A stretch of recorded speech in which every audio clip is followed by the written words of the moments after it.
filming? Yeah.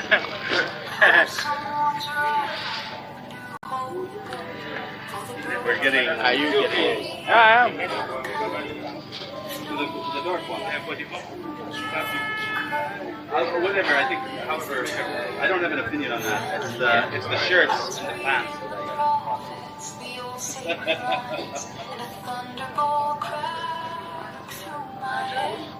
Troubles notice though we carry the crown. It's the words that we follow instead. But this is Abuja. Yeah. If they taught us to hate, Yes. This is Abuja. Yeah. No. Nobody's paying. If you go to National Assembly, Yeah. every character goes. they carve their commands, stone and fire, built empires with chains, and we bow to the rain on the love we Give it room for lunch. but the tales are the same. From Kenyan to Korean, and the silence still chant the old stories of flame, while peace dies again in their hands.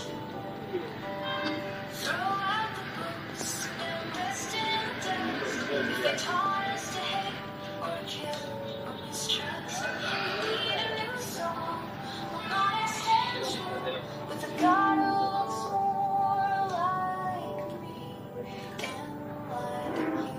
We're 34. Why my legs long? With justice that let's be children with joy on their face, not warriors choosing a side. Time to listen ahead, and we're falling behind, still bound by a brittle thread. I'll come up. No book carved in stone can contain divine when it's written in blood, not in bread. Throw out the books and rest in the dust. If they taught us to hate or to kill Yeah, no. mistrust, we need a new song, one honest and true, with a God who reflects what we longing to do. I hope someone's writing holy Bible. maybe that's That's all. Okay. Did you factor in the ears?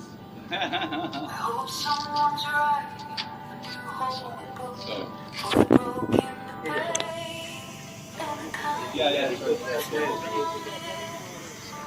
think you The shirt. could, Yes. now is the time. Friend of mine, I was reading the prophets, the old sacred lines, and a thunderbolt cracked through my head. Trouble's not us, though we carry the crown. It's the ones that we follow. Do we have to? Does it have to be that long? Can we do? If they taught us to hate or kill, Can I see how that would look? Show me another guy. with a God who looks more like Let me see another one. Sorry.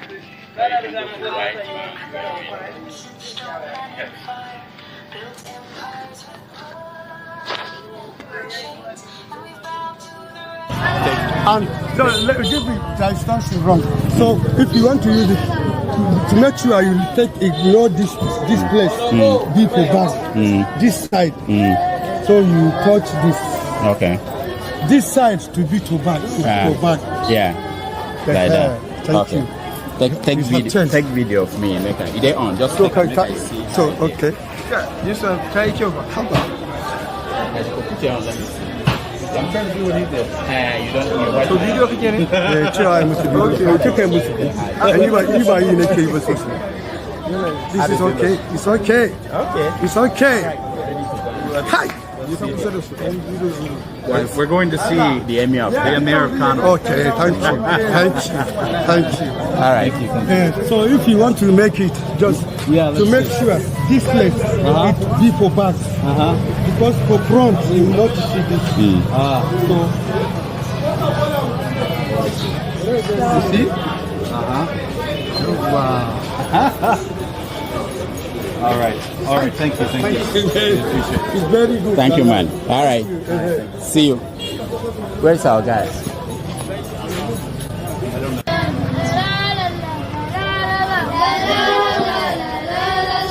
Where's our guy? He went to get let's wait. There's nothing. Huh? Let's wait. I don't even have his number, but he's aware of our time. This is the people from Mustafa. So no. Okay. Then I will bring another design. Just get let's get something and just go away. Just this one. How much is this? 11,000. 11,000. Let's do this. You like it? Let me just see that it fits. Okay, if you don't size you get. What do you think of this one, Rudolph? Yeah, is that okay? Yeah. How's the man? Hajiko. Is that okay? Nagiswa. Is this good? Yeah. So, wait. Please try this. But I love blue. Okay. I know. He's a blue guy. I love blue. But how to fit you? Actually, that one fits a bit better. Yeah. Let's do this one. Okay. And what are you gonna get one? I can get this one. How much is this? This. 11. Both 11. 11. 22. 22. This one inside your head? No, for my head. Let me try it.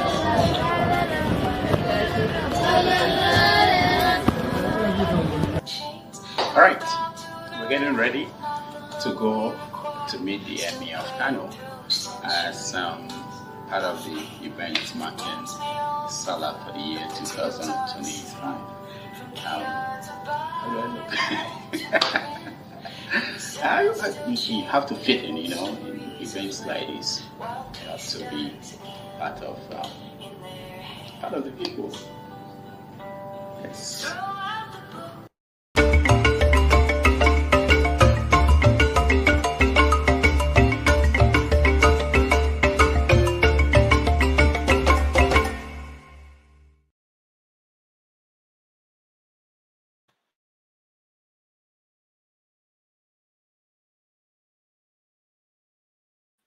Hello everyone, welcome to a special edition of 90 Minutes Africa. My name is Rudolph Congo. We just had an edition we did earlier on with a professor from Zimbabwe. Now we are going to invite our guest for today, who is, most of you know him, Declan Galvin, who lives in Kenya. He's a consultant, and we are going to bring him on to tell us what's going on in Kenya and most of Africa that he's been traveling to in the last 1 month. Declan, welcome to the show. Hi, Rudolph. How are you? I'm good. Okay, sorry that we had a delay transition. We've never done two at the time, but it's all good. How are you today? Are you in Kenya? You're back home? Yeah, I'm back in Nairobi. Nairobi. Okay, good. So let's start from your recent travel. You told me yesterday that you were in Congo or Rwanda. Where were you?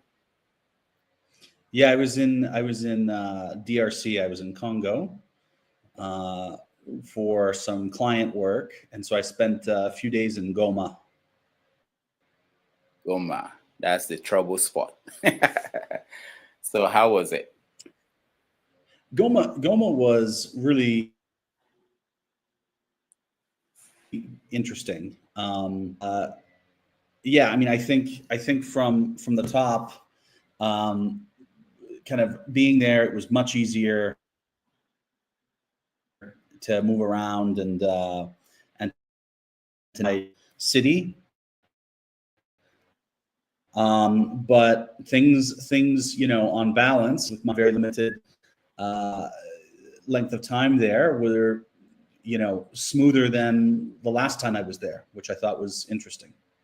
Who is running the city? Is it M23 or the government of Congo? So M23 is running.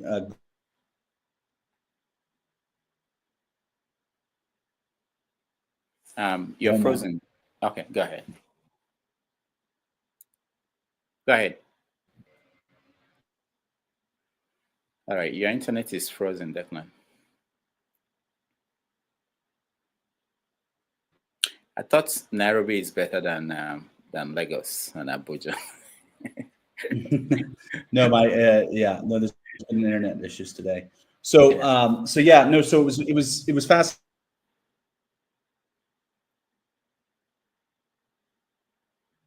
723.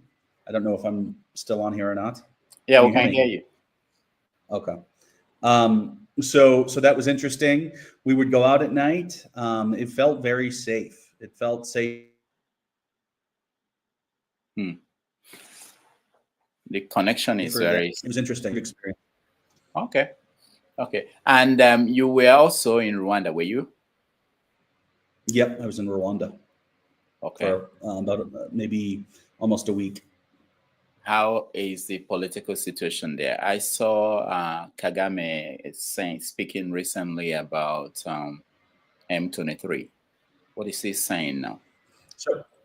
Sorry, you cut off. I might get a new router in a second, but what was your question? No, I was saying that I saw Kagame, the president of Rwanda, talking about M23 and complaining about what the issue from their perspective. How is it playing in Rwanda?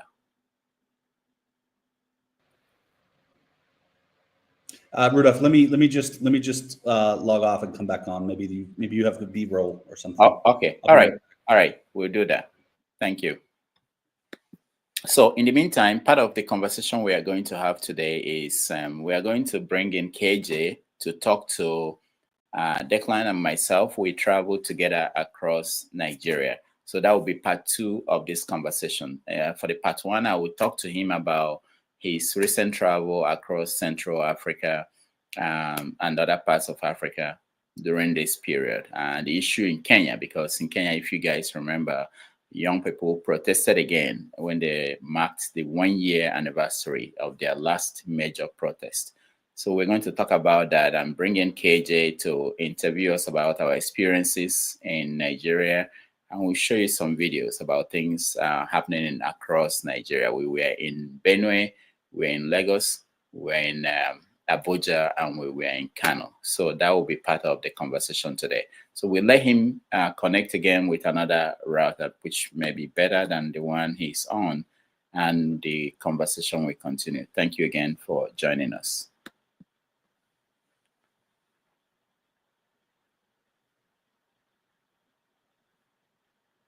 Today, and I'm heading there with my buddy. We're going to see the white American man lost in Africa, how he looks when he comes out. Stand by, and it was quite interesting. Thank you. Who can speak English? Anybody can speak English? Okay. Say, ask him his name. Ask him his name. My name is Amina. You're Amina. Ask him, what's his name? What's your name? What is Yeah, just ask him. Declan.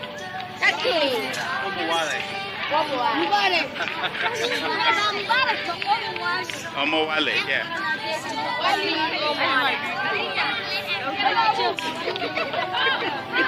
Ask him, what are you doing here? Huh? Ask him, what is he doing here?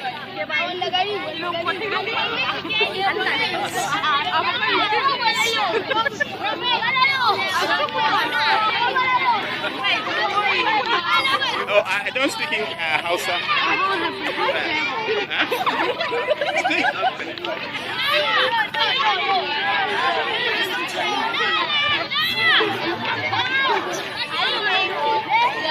It's real.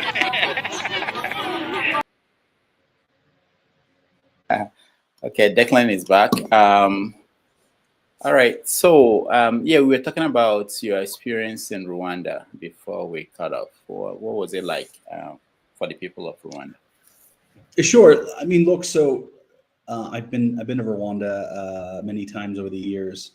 What most people remark about the country is that it's really well organized. It's clean.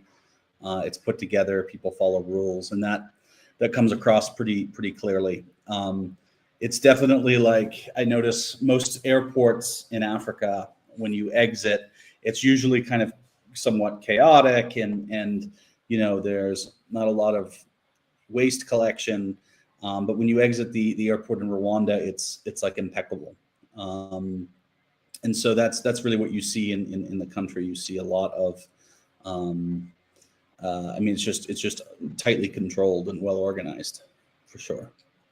What about freedom of expression? I have friends who have been there, and they say that you can't. You're not free to talk any way you want, or comment or criticize the government. Has that improved? No, I don't think it has. You're definitely feeling restrained in terms of criticizing the Kagame administration and the presidency, or anything to do with kind of speaking about opposition politics or human rights allegations of human rights abuses. Those are no-go subjects, but you can talk about most of the things. And people were really interested in the protests in Kenya and kind of my thoughts on that. So that's definitely what's going on. We get to the protests in Kenya, but let me find out from you. You were also in Ethiopia and Uganda. Sure. What do you make about the political situation in Uganda in particular with Yoweri Museveni thinking about running again? So what's interesting is that you have a lot of really fanatical Museveni supporters, particularly in rural areas. But you talk with taxi drivers, everyday people, and they don't, particularly in Kampala, and they don't necessarily hold the same viewpoints. So they're going to be critical of him. And people can be a little more open there than in Rwanda, for example. But people also don't think that it's that people really believe Museveni is going to be there for life. That's what I've observed. That they just it's a bit like Mugabe, right? Like people are just like, okay, we just need to let the old man expire in office, and then we can worry about the rest. What about his son? I thought he was preparing his son to take over. Is that abandoned? No. I would say that plan is in full gear. That's definitely there'll be a few, I think, developments before that happens, right? So he'll probably need to retire as the chief of army staff. That's his son Muhoozi, and take on maybe a civilian type role in the government. Something like that, something that's quite senior, in order to ease into his presumptive candidacy. The Ethiopian situation, what did you see when you were there? So I was in Ethiopia for a short period of time. It's not a country where you can navigate with English very easily, or Swahili, or French, or any other typical language, right? Ethiopia is very unique, right? It's one of the most unique countries you could travel to in Africa. And one of the observations, so it had been several years since I was in Ethiopia last, there's been an explosion of construction. Tons of buildings, commercial, residential. The roads have, at least, and this is just in Addis Ababa and certain parts of Addis Ababa. The roads have improved in government areas, and a lot of the international organizations, the UNs and development banks and the AU. Those roads are really high quality, excellent. That's something that was a pretty significant change. So It was an interesting country for sure. I need to spend more time there. Okay, let's get back to Kenya. There were protests, several protests last year, and then this year again. During the anniversary, people went to the streets. What's the situation like today?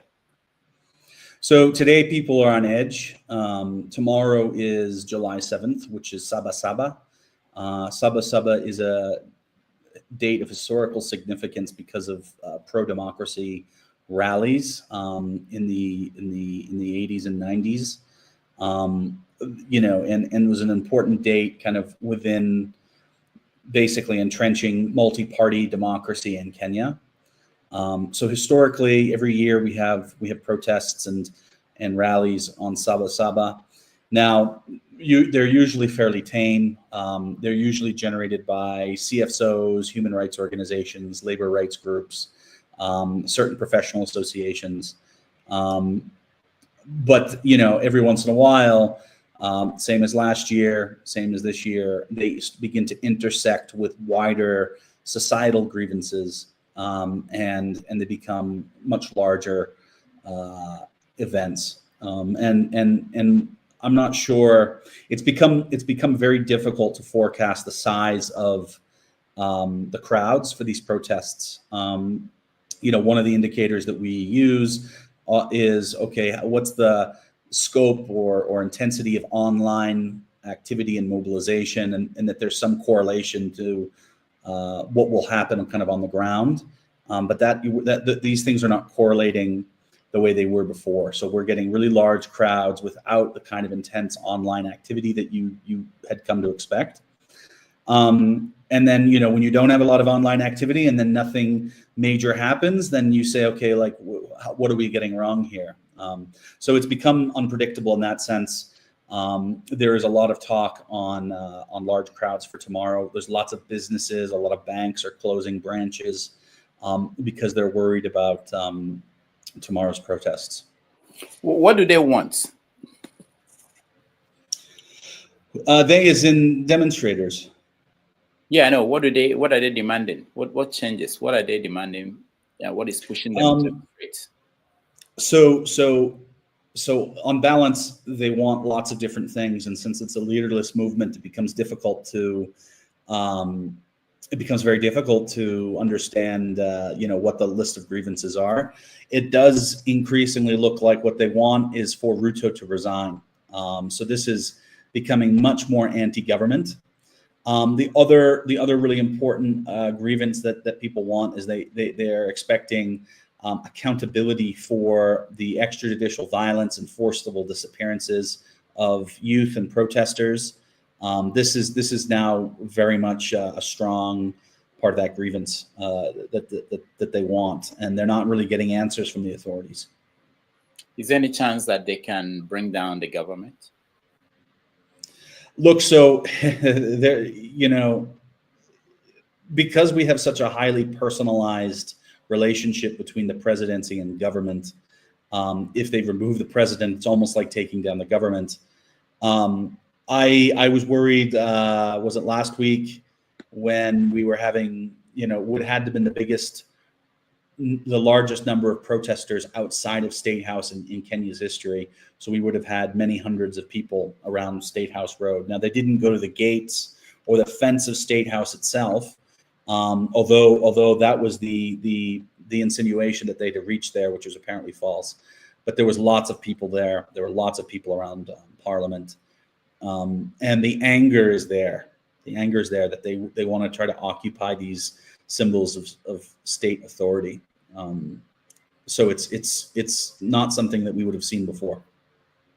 What are the implications for other sub-Saharan African countries if young people in Kenya are continuing to push for this kind of change and transformation? Well, you know, it depends on the result, right? So if let's say that the Kenyan public does occupy State House and force a resignation or some kind of situation like that, I believe that would really inspire a lot of other publics across the continent to do the same thing. There's no question, if we look at the continent kind of as a whole, that grievances are getting much more intense.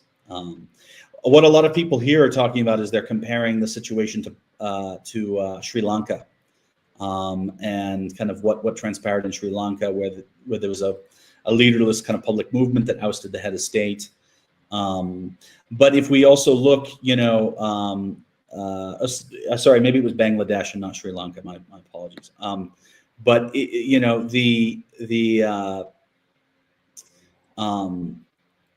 there's been a lot of movements across the continent which are removing people from heads of state. So I know that if we look at like Burkina Faso, yeah, that was a coup, but there's significant public support for removing kind of these governments that they find to be stooges. And so I think that there's going to be more of this as we look over the next couple of years, rather than less. And so maybe Kenya could play a part in that, or at least protesters would like to think that they're playing a part in it. You mentioned Burkina Faso.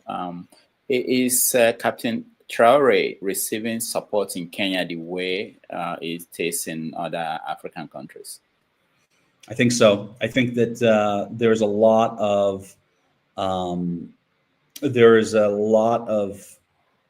enthusiasm around what he seems to represent.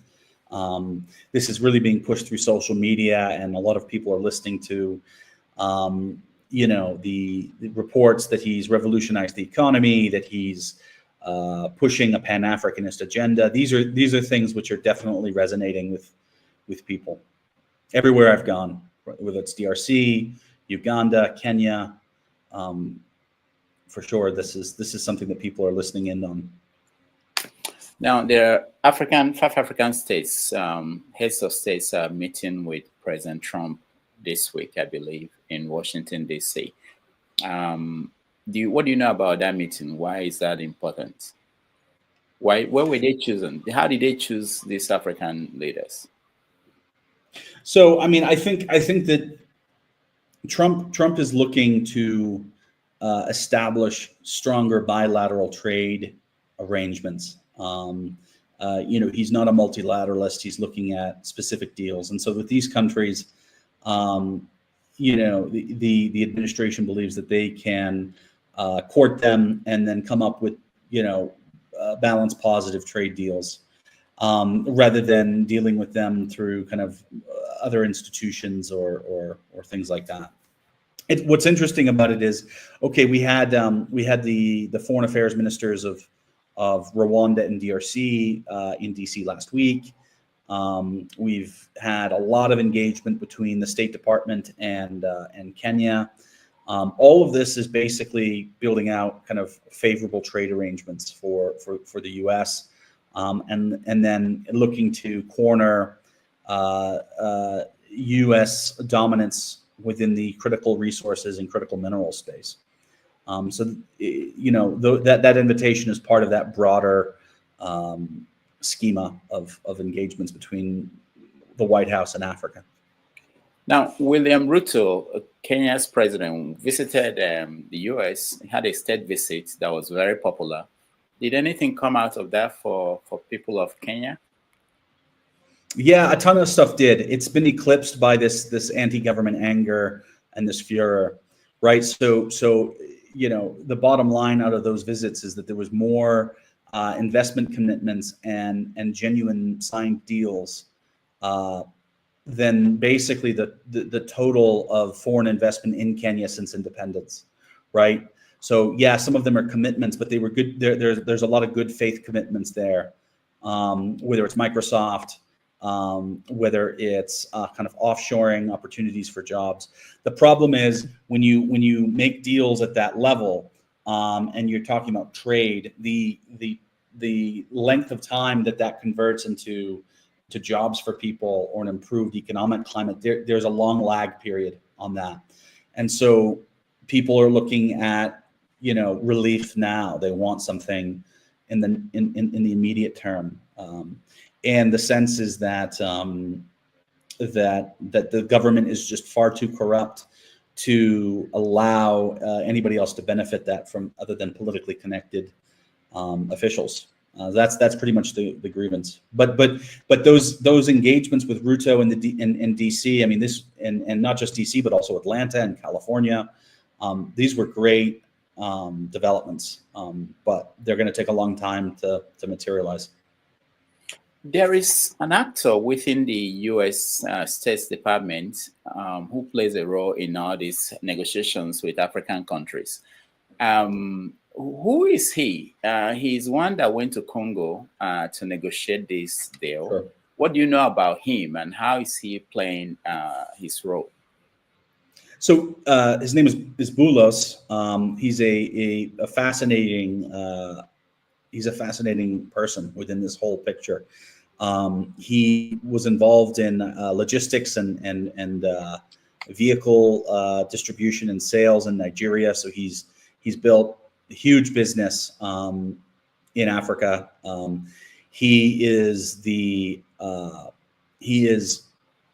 believe it's Tiffany Trump's father-in-law. So Tiffany Trump married his son, and as part of the whole family approach that Trump has for everything, politics included, Bulos was a really significant voice that helped Trump maintain the kind of voter supremacy for the Arab community, and so he was a really important interlocutor for the Arab community. And again, if we look at Trump's last election victory, almost every demographic category Trump won. Maybe not by tremendous numbers, but he was winning in almost every demographic category, and that included people who would self-identify as Arab.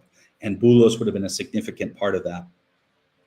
So Bulos went to, yeah, go ahead, finish up. So I was going to say, the people that I have interacted with who have spent time with him and had the privilege of engaging with him have said that he's an extremely smart guy. And I've received the feedback I've gotten is that he's a really capable individual. You would have thought that given that kind of background that maybe he wouldn't quite be a statesman in that way, but I'm told really positive things about him. The guy Bulos, he went to Paris and met with Tinubu when Tinubu was there. He's also the one negotiating in Congo to settle the issue in Congo so that America can invest in minerals. What do you know about how that negotiation is going? The one in Kenya, or sorry, the one in DRC, or the one in Nigeria? The one in the Democratic Republic of Congo. So last week there was a deal that was signed, basically a peace for critical minerals deal. I mean, it was in the title.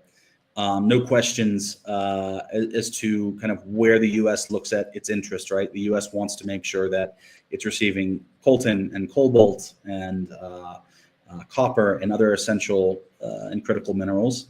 And so they that deal was very much put together by Bulos.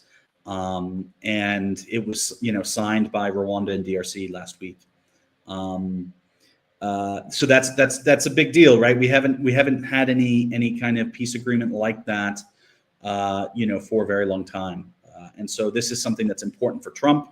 The full amount of the full length of the conference is online, and Trump makes no question about it that this is something that he sees as going to anchor the slate for him getting the Nobel Peace Prize, which is something that he really wants. And he's also clear that anybody who breaks this agreement will face consequences. I mean, he says that in the conference. So I say that's a huge moment for definitely Trump's policy to Africa, and it's also an important regional development. Does it mean that Kagame back to him and M23 that they are going to abide by whatever agreement that is in place? Is he really going to do that? Look, so it's hard to tell. I think that if you were to bet against a peace deal like this being successful in the long term, the odds are in your favor, right? Like this is This is a very complicated region. The entrenched interests are highly convoluted and complex. And you have a lot of big personalities that are involved. Whether it's going to be Rwanda that breaks that agreement or DRC is also something we don't know. But I guess my analysis is that there's a lot more moving parts on the Congo side, and the sense that I get is that people are waiting for Tshisekedi, the president of DRC, to make a mistake and be the cause for something that doesn't go through. But there are also some pretty strict commitments on Rwanda's side, including removing RDF troops, which are in the region. There's a whole range of things that Rwanda is supposed to do, and would in any other circumstance rather not. There were stories 3 days ago that Ethiopia has finished building the dam. Where is the issues around it? The Egyptian complaints, has that been resolved, and other issues around the dam? And what will change now with that dam completed? So look, I think that the risk profile from the issues emanating off of that dam are really quite significant. Definitely Egypt feels like it has this existential and historical claim to the Nile. Ethiopia's development agenda is not keeping pace with the growth of population. And this is a huge security, political, and economic crisis that it's faced. That it's facing. And so they're saying it's an absolute necessity that we have access to water for the purposes of irrigation, that we're making best use of our natural resources. And then this also plays into tensions between Ethiopia and Sudan. So the Gerd Dam is a really significant issue. There's probably some big diplomatic plays that could be done to kind of ease that tension, but I think for the foreseeable future, it's going to be complicated. All right, we're going to take a break. When we come back, we're going to talk about our trip to Nigeria, where they crowned you the Emir of America in Kano, and the person that will guide us in that segment is our own KJ. KJ will be, because I won't be interviewing you about the trip I also took with you. So KJ will be the one that will guide us. So let's take a break. When we come back, we will have that conversation with Declan.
KJ.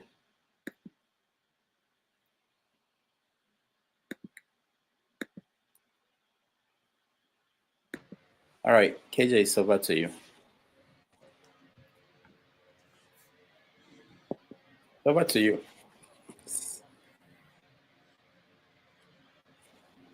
You're muted, KJ.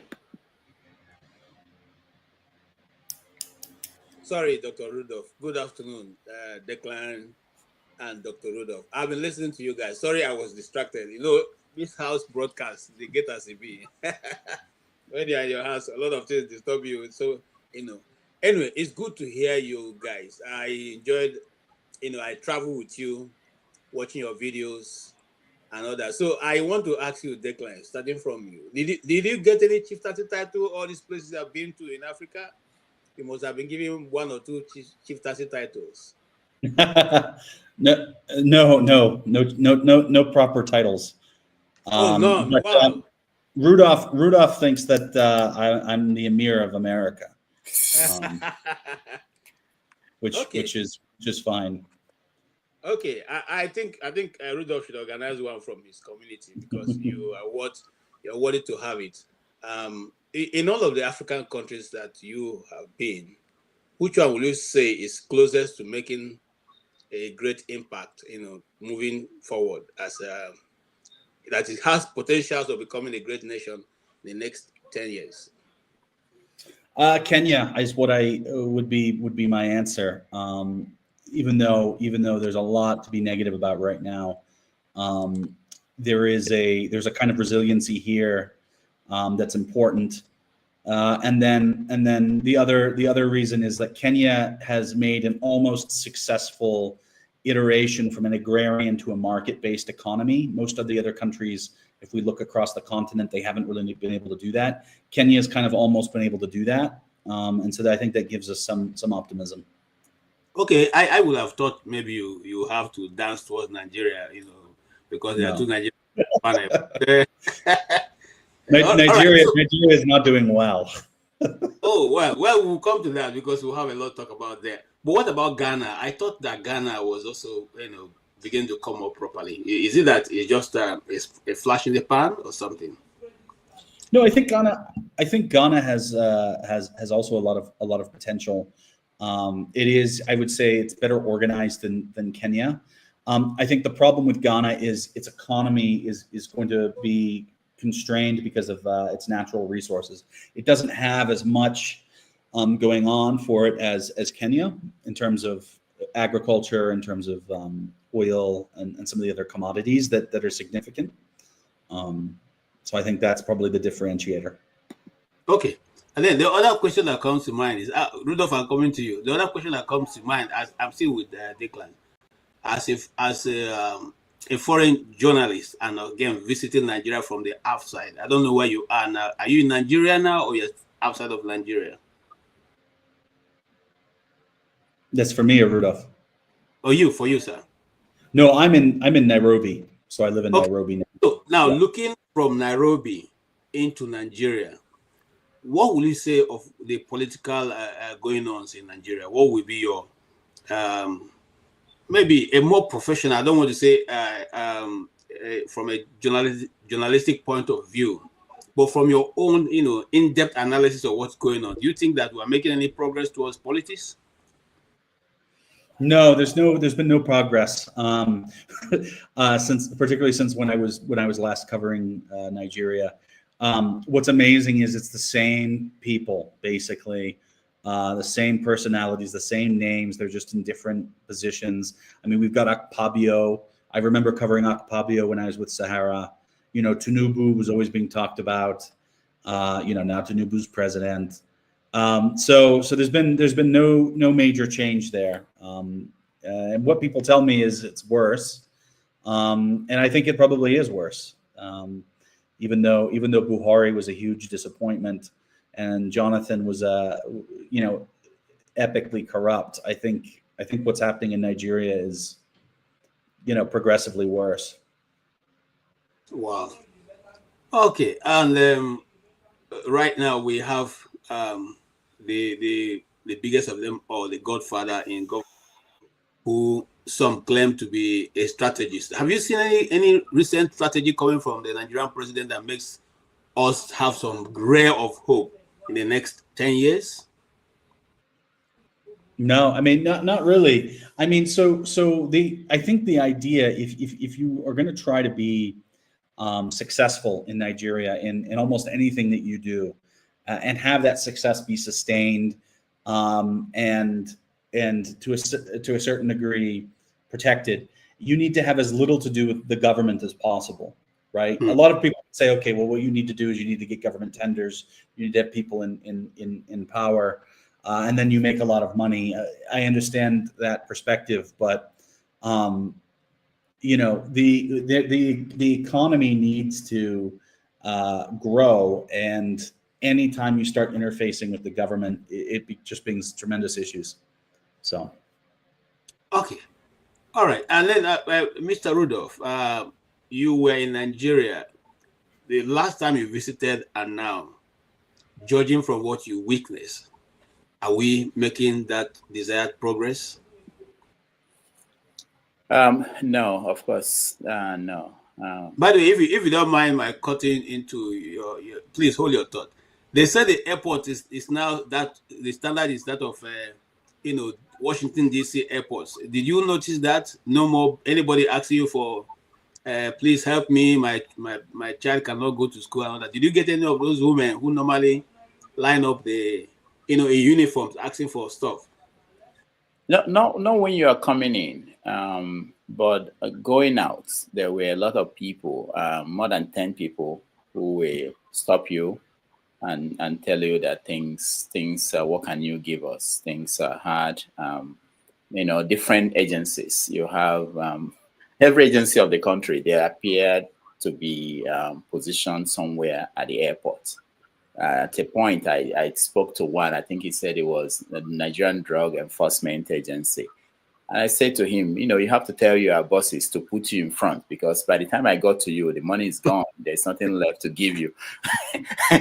Tell them to put you in front so that you will. Because I was very sorry for them, you know, thinking about how, after 2 weeks in Nigeria, thinking about how expensive things are. And I think about how much these guys get paid. I was ready to give out all I have to them. Anybody that, you know, says hello, you know, I feel bad for people there. There's a video that I have. If I can find it, I'll play it. Where we were driving. I think we were going from Makurdi back to Abuja, and we stopped and somebody was selling cashew nuts. And there was this tiny thing.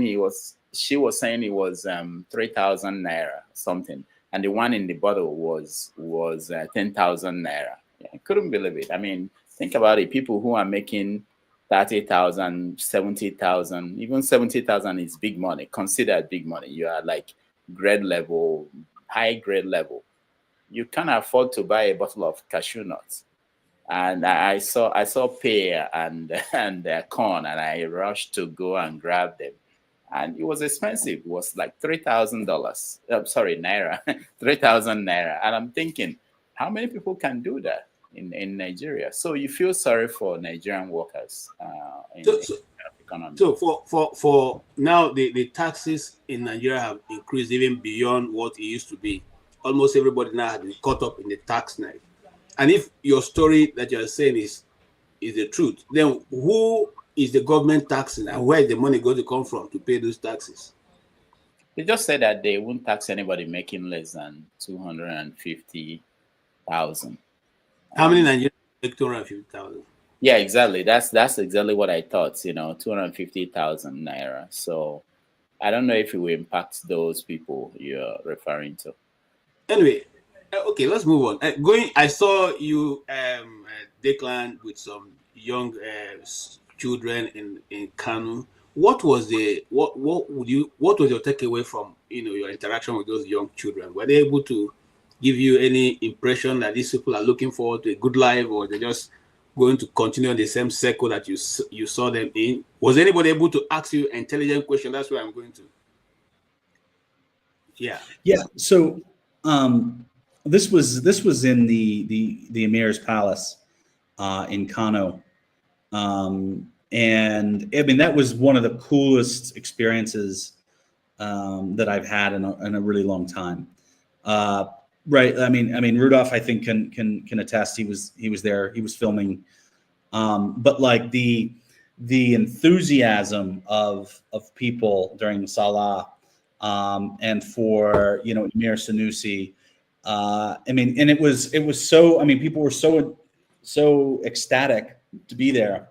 And it felt, I mean, most of the places are of course safe, but like there was a lot of people, and it was just, it felt incredibly welcoming. Everybody was just really excited, right? I don't know how else to describe it other than that. And there was, because it seemed like everybody was basically being taken care of, within orbit of the Emir, that there wasn't that kind of frustration and desperation that I think we would have seen at other places. So were you able to speak with the Emir? Were you able to speak with the Emir? No, that's, to my disappointment, we weren't able to. So Rudolph and I were talking, and I said, when I was working at Sahara, I always said, if I ever go to Kano, I want to meet the Emir. Thinking that probably neither of that would ever happen. We probably would have been able to meet with him and have a good chat or a meal with him, if it wasn't Sallah, right? Because he had a lot of, I mean, it's a very busy time for him. So next time we go, we'll make sure we spend time with him. Okay, so what will we take away from the Durbar and all the festivity? Do you think that we as Nigerians can actually make something out of this, other than just having people run around in no organized circle and all that? Is this some form of tourism or economic activity be put around this that can actually generate some funds for the people of Kano? Is it possible? I think so, and I'll mention something. I thought the time we were in Kano was fantastic, right? I just really thought that was a great experience, except for the heat, but it was mostly dry heat, which is better. But there's an observation that Rudolph noticed immediately when we got off the plane in Kano, which is the level of social trust that we observed in Kano doesn't exist in all places in Nigeria. So when we exited the plane, there was nobody there to check the bag tags with what we had on our flight ticket. Whereas in Lagos, they wouldn't let us leave the airport until we showed that the tags on the bag were also matching what's on the ticket, which was a problem because I had left my tag some other place. So we had to talk our way out of it. But there was none of that in Kano. And that tells us immediately at the airport that this is a different place. Even the way we were haggling and negotiating for prices, it was just much more, it was just a much calmer interaction than Lagos and some other places. I see. Were you at any time, did you feel insecure at any time? And by the way, let me reframe that. Which part of Nigeria did you feel a bit more insecure in all the process? When we were going overland from Makurdi to Akpoba in Benue State, there was some tension there for sure. Okay. And I think I was probably handling it better than anybody else, but I was okay with it. Okay, well, Rudolph, what was the tension that you guys experienced on that part? No, Benue was it was something, not getting into Benue, getting into Makurdi, but going from Makurdi through to Otukpo all the way. There were some roads we went into and they were very isolated. You don't see vehicles moving and they were bad. And if you remember, this was the period of these attacks that happened. If anybody should come after you on any of those roads, there is no way you can escape. You can't run. It's terrible roads. So that was of concern to me. But in Kano, no, you don't even have any sense that there is insecurity in the northern part of the country. Although I was worried about security there, we were at the Emir's palace. There was nobody that stopped us and said, "Oh, who are you? Where are you going to?"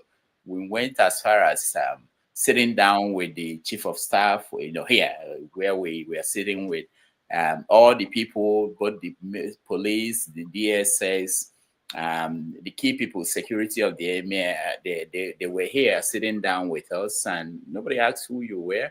Maybe it was because of the person that took us. I don't know. But I felt that considering the tension in Kano between the two competing emirs, that if anybody had any bad intentions, it would be easy to get in there and do something. No security. Okay, so and then Rudolph, were you traveling with security on that exit that you're talking about, or you guys just decided to go all by yourself? No. No. We didn't go by ourselves. Yeah, because I know the road you're talking about, and it can be very lonely. Because not to Benue. No. Okay, now let's revert a bit. In Benue, what was your experience like? I'll start from you, Rudolph. I have a history with Benue. The first time I left my state, I was 11. I went to Benue. So I've been in Makurdi as a kid, and I did my NYSC at Akwanga, College of Education Akwanga, which is now in Nasarawa State, but it was then in Plateau State. So for that period when I was doing my NYSC, I was passing through Benue.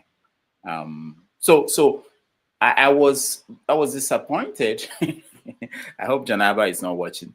I was disappointed. I didn't see much development in Benue since the time I was there.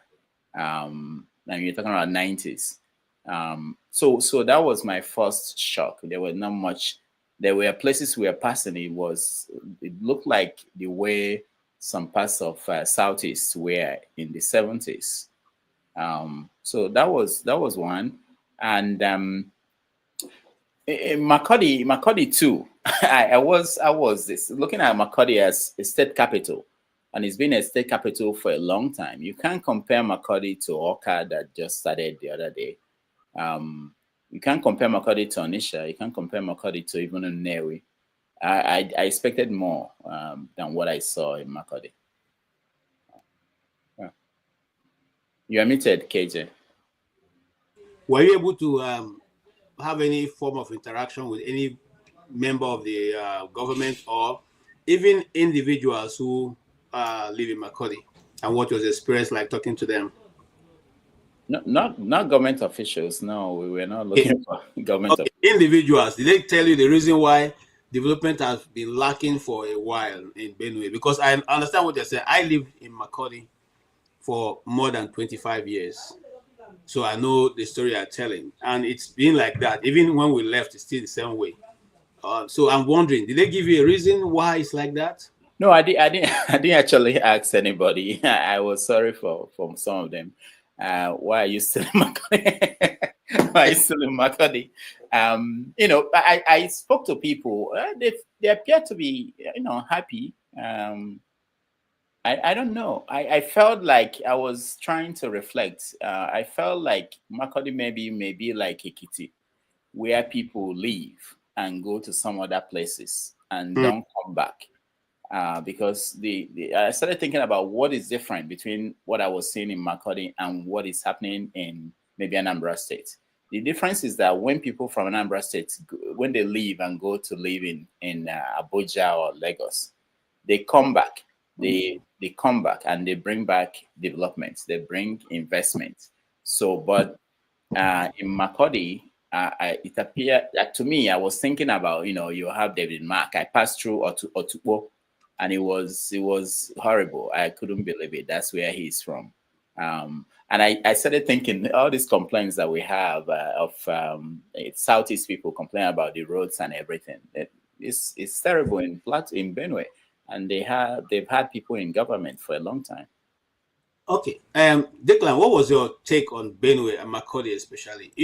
One good thing about it, I don't know if you have any history of the T people, but they're very resilient people. They are also very vocal people. So I'm wondering, have that strength in character been able to been interpreted into development in Benue State? Did you see any of such?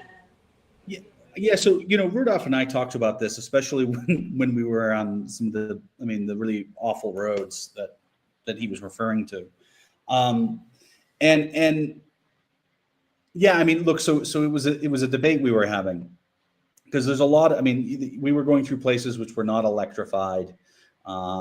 People were in very simple traditional houses. It didn't look like, they say that this part of the country is, Nigeria's breadbasket, right, around Middle Belt and this stuff. And I didn't see much evidence of like big agriculture, and that I think was the most surprising part for me in Benue. But I don't, and this is where Rudolph and I were debating. When I see some people living in mud houses and straw roofs, I don't automatically equate that to destitution. I don't, and I don't think Rudolph is pitying them either. Maybe he is, but a lot of people would immediately go to, oh, these poor people. But I, just being out here and just my worldview on stuff, I see a lot of dignity in places which don't have much money. Rudolph's point was, yes, but when you live in a housing like this, there's all sorts of issues with snake bites and all sorts of other environmental stuff that creates a problem, which is a good point. So when when I'm looking at and thinking about Benue, I wasn't as harsh on it, but Makurdi, given that I've now been to a number of different kind of state capitals, Makurdi was pretty underwhelming. And remember, David Mark was like, what was he, like president of the Senate, I think? Yeah. At one point. Mm-hmm. Yeah, we stayed in his hotel, right? Which I didn't know at the time, right? We were in his latest hotel, which I don't mean to disrespect the staff there, who are actually all quite nice, but we were told by, was it John Abba, Rudolph, that it was one of the best restaurants in Makurdi. It was one of the best hotels, and the pipes weren't working. There was all these flood issues. I put water into the sink, and it was all clogged up, so I could only use the sink once. So okay. Look, when you go to remote and rural places, you can't expect the Ritz-Carlton, but this is apparently David Mark's hotel, right? And I wonder what he would say if he was staying in a place when the sinks were getting clogged and they didn't have whiskey and all these other things, right? Yeah, that was surprising. There was no alcohol. They didn't allow you to. You can't buy alcohol there, and really, if you bring it from outside, you are not allowed to consume it in public. Like to come to the restaurant, you can go to your room and consume. Really, that's new to me, because I don't know David Mark not to consume alcohol. They said it had nothing to do with the owner. They didn't tell us the owner, but it had nothing to do with the owner or their religious beliefs. So from Otukpo, you went to where? You went straight to the east? What is the name of the town, Declan? Obaku. No, it's Okpoga. Okpoga, yeah. Something like okay. that. Okpoga. Okay. So who dragged you to Okpoga? There must be something very special, because talking like, if you say Makurdi was rural, then Okpoga is something we shouldn't even have words to describe. So what did you go to do, and then what was that? Your outcome. Did you achieve your aim going? Were you able to be shown more traditional stuff, cloth making, and the rest? What did you take away from Okpoga? Well, we were just there for a small piece of work, right? So we were just we were doing a monitoring and evaluation activity, and so we were just there. Honestly, we were there for, Rudolph, would you say 45 minutes, and then yeah. we went back to Makurdi. I mean, yeah, it was a very short trip. But so I think, and Rudolph knows better than me, but I think because that area is so close to Enugu State that there was a little bit of an overflow in terms of development and whatnot from Enugu that we didn't see on kind of the 4-hour journey between Makurdi and Okpoga. Oh wow! Did they give you the special treat of Opoga people, the down wine? No, Oh, no. Rudolph, you didn't get the down wine. You didn't get the palm wine. We didn't even eat or anything there. We just turned Okay, we need around. to go back for that, because if you went to Opoga and you didn't get that one, then you have not gone to Opoga. All right. so now we go to the east, and you know that the east was involved in a very bitter war for 3 years. I'll ask this first to Declan. What did you make of it? Was there any any image that gave you that there was war here before? So I didn't make my way to Enugu or Anambra State. So Rudolph went to those areas. But the areas that I did go to, I mean, with the exception of Lagos, which always looks like a war zone, you wouldn't have known that there was civil war. Okay. Rudolph, what will be your take? Anyway, Rudolph, tell me something. Was Declan with you in Nobi? No. He didn't come to the east. He turned back and went to Lagos. Lagos is a more safer place to be. Yeah. So he didn't come to the east. Yeah. So tell me, Rudolph, were your people ready to give you the chieftain title when you got there because of what you have done so far for them, putting the name of Nobi at the national, international stage and national stage? Which my people were you recognized by the Obi? No, my people actually, they didn't know I was coming, and they didn't know. No, I'm not doing this for recognition. I also realized that you composed the singles. Do you have a video of that singles you composed? What are you talking about? With the young boys? Oh, you mean what I did in my hometown? In your community, yes. Oh, okay, that's a different thing. Because most times when big men like you come, you want to leave something behind. What did you leave behind for the people? No. They were quite interesting. These things were not planned. I just one day the kids around me, I decided to teach them how to sing, something that we all grew up singing. I actually use it in my class when I teach students. At final class, I teach them. I call it the first rap song ever composed. It's actually a call and response kind of song. I'm trying to find it as we speak. But okay. You didn't tell me you wanted me to play that. Okay, but while you're looking for it, I'll go back to Declan. You look for it. We want to have have it on record. Now, Mr. Declan, you went back to Lagos, and obviously Lagos seemed to be one of our best, best states, so to say, by development. Have you noticed any change from the last time you were here? Have we added anything at all? Have we learned anything in terms of sanitation, in terms of human management, in terms of traffic? Is there something that looks like we're making progress? Now, your honest answer. Don't hold back. Your honest answer. No. I mean, look. So Lagos is just what it was. I don't remember when they put that expressway in between the airports. I feel like that was in the last 5 or 10 years. But that's the only piece of infrastructure that I've noticed that's any different. But it's the same. So it's this is a good example. We needed to get SIM cards in Nigeria, and that was like a 2-hour ordeal, right? Wow. All of the fingerprinting, the IDs, it was such a pain in the ass.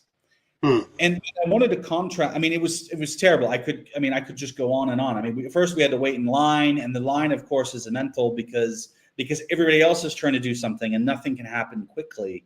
And then you need to get the SIM cards. You need your passports. They need to verify stuff. You need to hold your SIM card up and take a photo with it. You need to give them copies of your passport. It's crazy, right? And because we needed to get a lot of different SIM cards.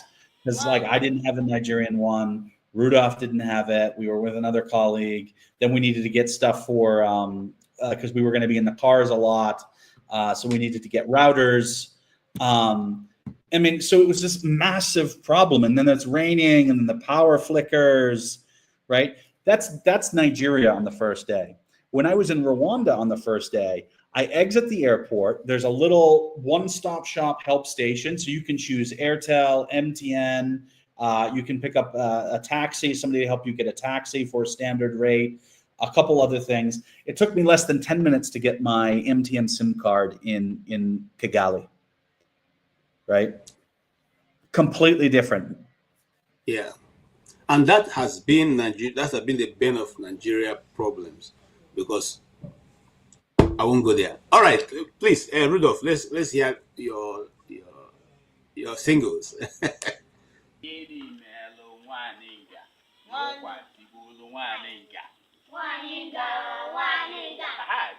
mere ụkwa ahụ na mkpọ mawalụkwa n'ụkwa tigburu nwaanyị nga? Gịnị mere mkpọ ahụ na akịkatala mkpọ na mkpọ mawalụkwa n'ụkwa tigburu nwaanyị nga? Gịnị mere akịka ahụ na ọkụkọtala akịka na akịkatala mkpọ na mkpọ mawalụkwa n'ụkwa tigburu nwaanyị nga? Gịnị mere akịka ahụ na ọkụkọtala akịka na akịkatala mkpọ na mkpọ mawalụkwa n'ụkwa tigburu nwaanyị nga? Gịnị mere ọkụkọ ahụ na-egbe gburu ọkụkọ na ọkụkọtala akịka na akịkatala mkpọ na mkpọ mawalụkwa n'ụkwa tigburu nwaanyị nga? Gịnị mere egbe ahụ na-egbe egbe na-egbe gburu ọkụkọ na ọkụkọtala akịka na akịkatala mkpọ na mkpọ mawalụkwa n'ụkwa tigburu nwaanyị nga? Gịnị mere egbe ahụ n'ozu gbajiri egbe na egbe gbagburu egbe na egbe gburu ọkụkọ na ọkụkọtala akịka na akịkatala mkpọ na mkpọ mawalụkwa n'ụkwa tigburu nwaanyị nga?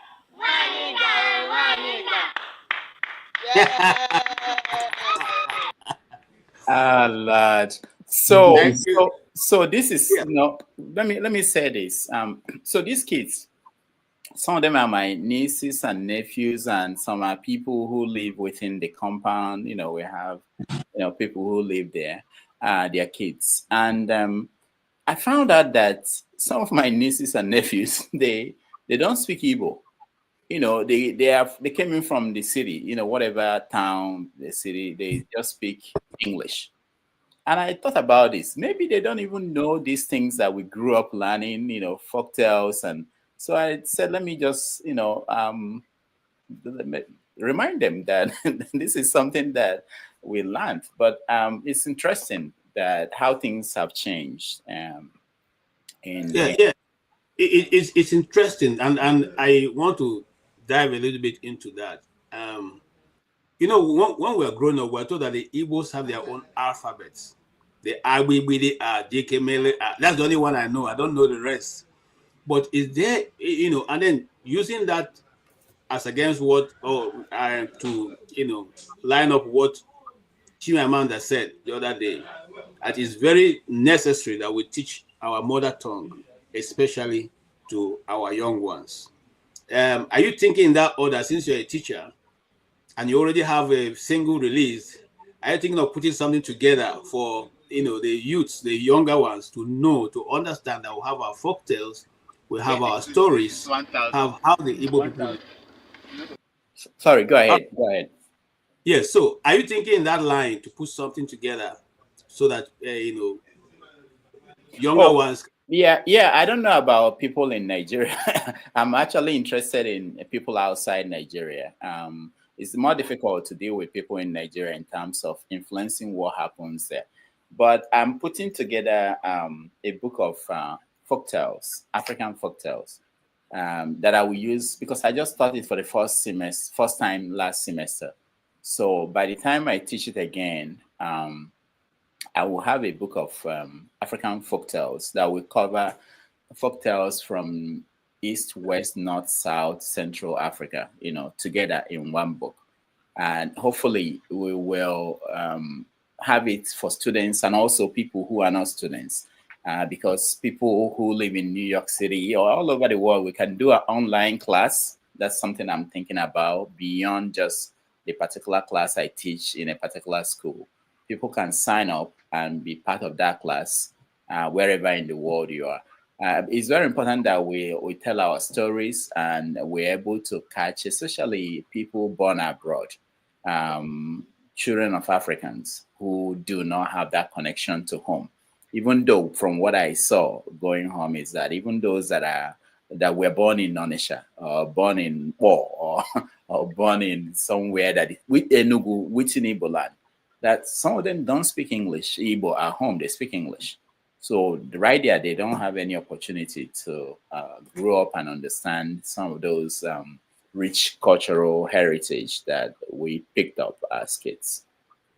Okay, I like that. Since you have that in mind, that's very good. I'm getting ready to get my kid to be part of this class once you're ready. All right, let's see this video that you have. Yeah, this is. I think this is where I bought that cashew nut. Let's see. I don't know what is there. I've not seen some of these videos up till now, but I know it was recorded. This is 1,000. 1,000. You know go sell out for 500. That's 1,000. This one 1,000. 9,000. And this one. Now you make this. No, now you pluck the. No, sir. I bought it. You bought it. And Yes. My gain inside is 500 for a bottle. And this one is 100 naira. I'm coming, sir. Oh, okay. Make I not waste your time now. Okay. One. This is unbelievable. I know believe. You want one? No, don't worry, sir. You want? No, don't worry. You sure? Yes, sir. No, I'm not. What's the name? Oh, okay. Make I drive and I don't believe that. All right. Okay. This is unbelievable. And people are paid. Mind you, people are paid 40,000 in Nigeria.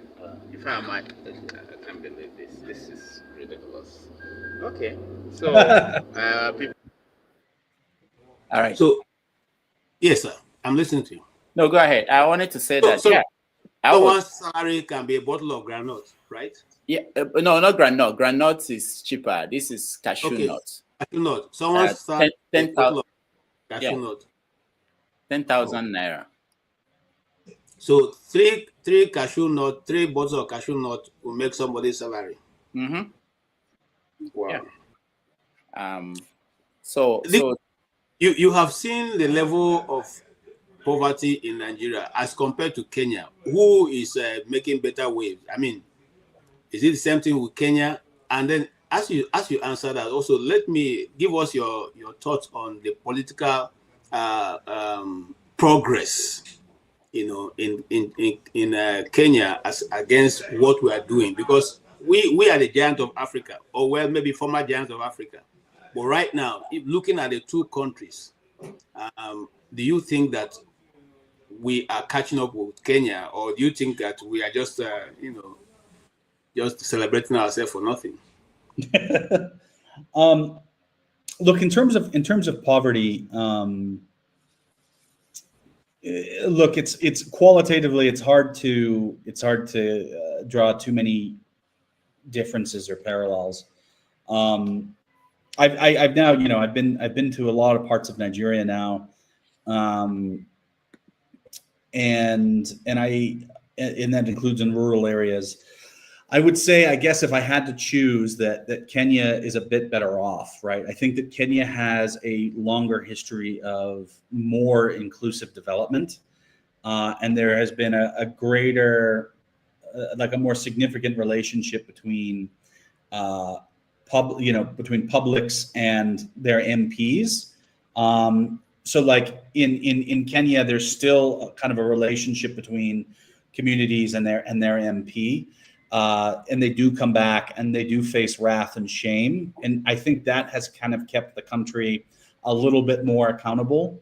Whereas there's no accountability in Nigeria. And, when, politicians will often kind of come back during election periods and manage client networks in their constituencies rather than actually kind of visiting. So I think that's the big difference between them. And that goes to the second part of your question. I think that Kenyans are more involved. Kenyan politicians are more involved than what we see in Nigeria, which is just kind of hijacking. Okay, you have anything you want to say before we move into bringing an audience? They may want to ask one or two questions also. You have something to say they didn't ask you about? Well, I think everybody needs to ask Rudolph his travel experiences, because you would think that me being the white guy in Nigeria, that Rudolph would be giving me all the pointers, and this was not the case. Rudolph was very green, let's put it that way. He did not have his sea legs. Okay, Rudolph, can you tell us the reason why you are so green? No. You know, Declan, he stayed too long in Africa, and he will want me to. Well, let me remember a good example of what happened where he will expect me to. I'm the one that is careful. I'm the one that is worried about flies coming to land on my food in Kano. But he is okay with all those things. He will grab. So like actually half of Rudolph's trip, at least the part that I was with him, we were hunting for suya, right? Rudolph wanted suya every day, and this was like apparently the most difficult thing to get.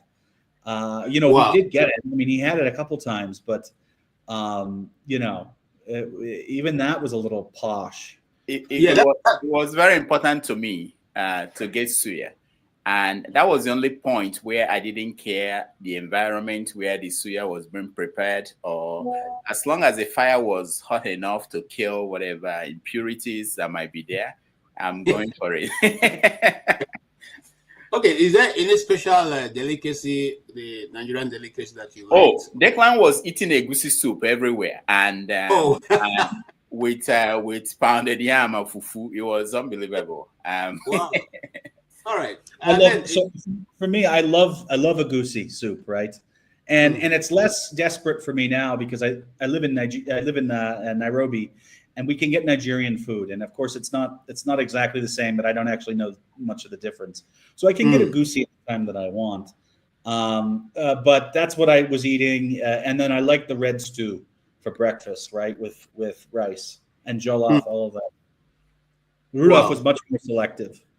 Yeah, so Rudolph, what was your? Well, I know that you had a better soup when you got to Nobi. Yeah, of course. But in moving from Makurdi, in Makurdi, we went to this. What's the name of that restaurant? John Abba told us that would be the best, apart from the hotel, the one that hotel where we were. We went to that restaurant, and I ate a rice soup. It was wonderful. It was okay. It wasn't. We tried several things. I tried several things on the road. But remember, you specifically asked John Abba. You said, "Okay, we're in Makurdi. What is the best restaurant in Makurdi?" Right, and that's what he came up with. Right now, the food was fine. Right, that's the whole thing. It was perfectly fine. But is that really what the best Makurdi had? Right. No, and his first, if I remember, Rudolph, but you'll correct me. His first answer was, "Oh, the hotel you're staying in is the great restaurant." And you remember, Declan, remember that the day before we left, some people had a party there. Somebody decided to celebrate their maybe anniversary or something, and decided that the hotel restaurant was the best to call. I joined them. I said, "Can I join you guys?" I don't know. I had no idea who they were. You guys. So, but that's something that we witnessed. Makurdi was underwhelming, so to say. Wow, that's the time I stayed for a long time. So be careful, so I don't. All right, Rudolph, is that something you want to say before we let in? No, go ahead. Let them speak if they have any question. Okay, thank you so much, Mr. James. You've been behind the ground on the stage. Thank you. For now, I don't have anything to say. Just let me keep on listening. Why not give forefathers a chance to say something? All right, forefather, you are here. welcome. Do you have any question for Declan or for Mr. Dr. Rudolph? Which one? Greetings, KJ. Thank you for hosting, and greetings to all the panelists, and special greetings to Declan and Dr. Rudolph, and greetings to the chat and the viewers too. I was just wondering, because I heard Dr. Rudolph questioning or asking Declan about some meetings with African leaders in Washington due to Donald Trump's invitation for 5 African leaders. That doesn't include Nigeria, by the way. I'm under no illusions that whether Americans they care about whether we progress or not. But I also know that America likes to have partners in all regions. If you come to Asia, you look at Japan, Taiwan, and South Korea, and sometimes China itself. But in the context of Nigeria, we don't seem to have that, and many African countries don't seem to have that. The question is, how is it that the West is able to do good business, if you want to put it that way, with Japan, South Korea, Taiwan, Singapore, many other nations out there? Because it's not like they go out of their way to ensure that nations become underdeveloped. But somehow there is this inherent feeling that when it comes to Africa, it's different. And the question I wanted to ask is there anything we can do to change that? Or are we forever doomed to divorce ourselves from the West? And if that is the case, maybe we should start doing that now. So the question is, how is it we can change that so that our relationship with the West, specifically America, because if America goes on with the rest goes, she becomes the type we see in Japan, South Korea, Taiwan. But that truly matters, because the way Africa is right now, if there's no path to that, then we have a big problem on our hands. So that is the question.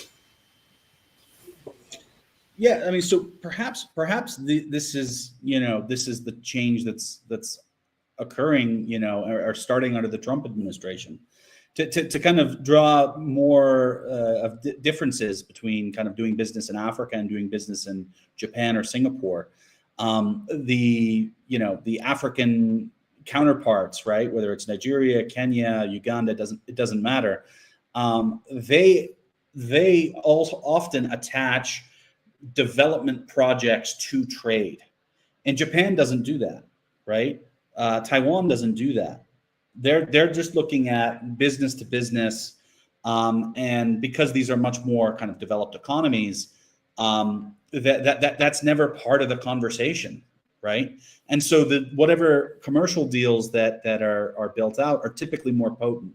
Now, they do introduce other factors into commercial negotiations, specifically security, right? Both for Taiwan and Japan will request security support and engagements from the U.S. for different reasons. But that's the major thing. It's obvious under the Trump administration that he's not really interested in development. He's interested in deals that are going to benefit the United States in an unambiguous manner. And that's what the deal between Rwanda, DRC, and the U.S. is, and a lot of these other things. So maybe this is the beginning. I'd like to say I know more, but I think that's all we can know. Okay, let me just ask a follow-up, because I also noticed that you mentioned security, because that seems to be quite a significant difference in the way they deal with Africa and many other countries. These 3 countries I mentioned have strong security links with the US. And you can also say, even in the Middle East, we see that in Dubai, Qatar, and all those other countries, Saudi Arabia, they're all developing quite rapidly right now. And is it the security aspect? Is there something we are not doing that we need to do? Because something needs to give here. Because otherwise, Africans are in the mood now to say that, you know what, just like what you see, the way they are acting towards Traore right now, that the West is just doomed. It's like they are blaming the West for it, but I'm looking at it from the point of view that maybe there is something we are not doing. Are we supposed to up our security game? Is that what would change it? What is the reason? Why is it that we've not gotten? Because if it was just business, they had they basically destroyed Japan, and South Korea was basically level 2. They made a lot of effort to build them up. Somebody decided that for a reason, maybe because they wanted to check China, whatever. But how do we get ourselves to a point where that relationship changes to a more positive one? Because many of these countries, even in the Middle East, they were against the West once. But look at them now; they are all developing, and they are doing deals with the West. Qatar has a massive military base there, and all the rest. So it's not, we are not doomed to be looking at them as enemies all the time. But the question is, how do we turn it? Because our leaders right now are not doing anything to change the relationship so that our people actually see the benefits of being allied with the West. Because we have been allied with them for decades. We have not been under sanctions, but look at our nations. Okay. So what's the question? Sorry, the question is it a security thing? Is there something in particular we are not doing? Because you mentioned that security aspect. Because I noticed that many African countries tend to be balked at, Western nations coming with their military bases. And even when they exist, they are very quiet.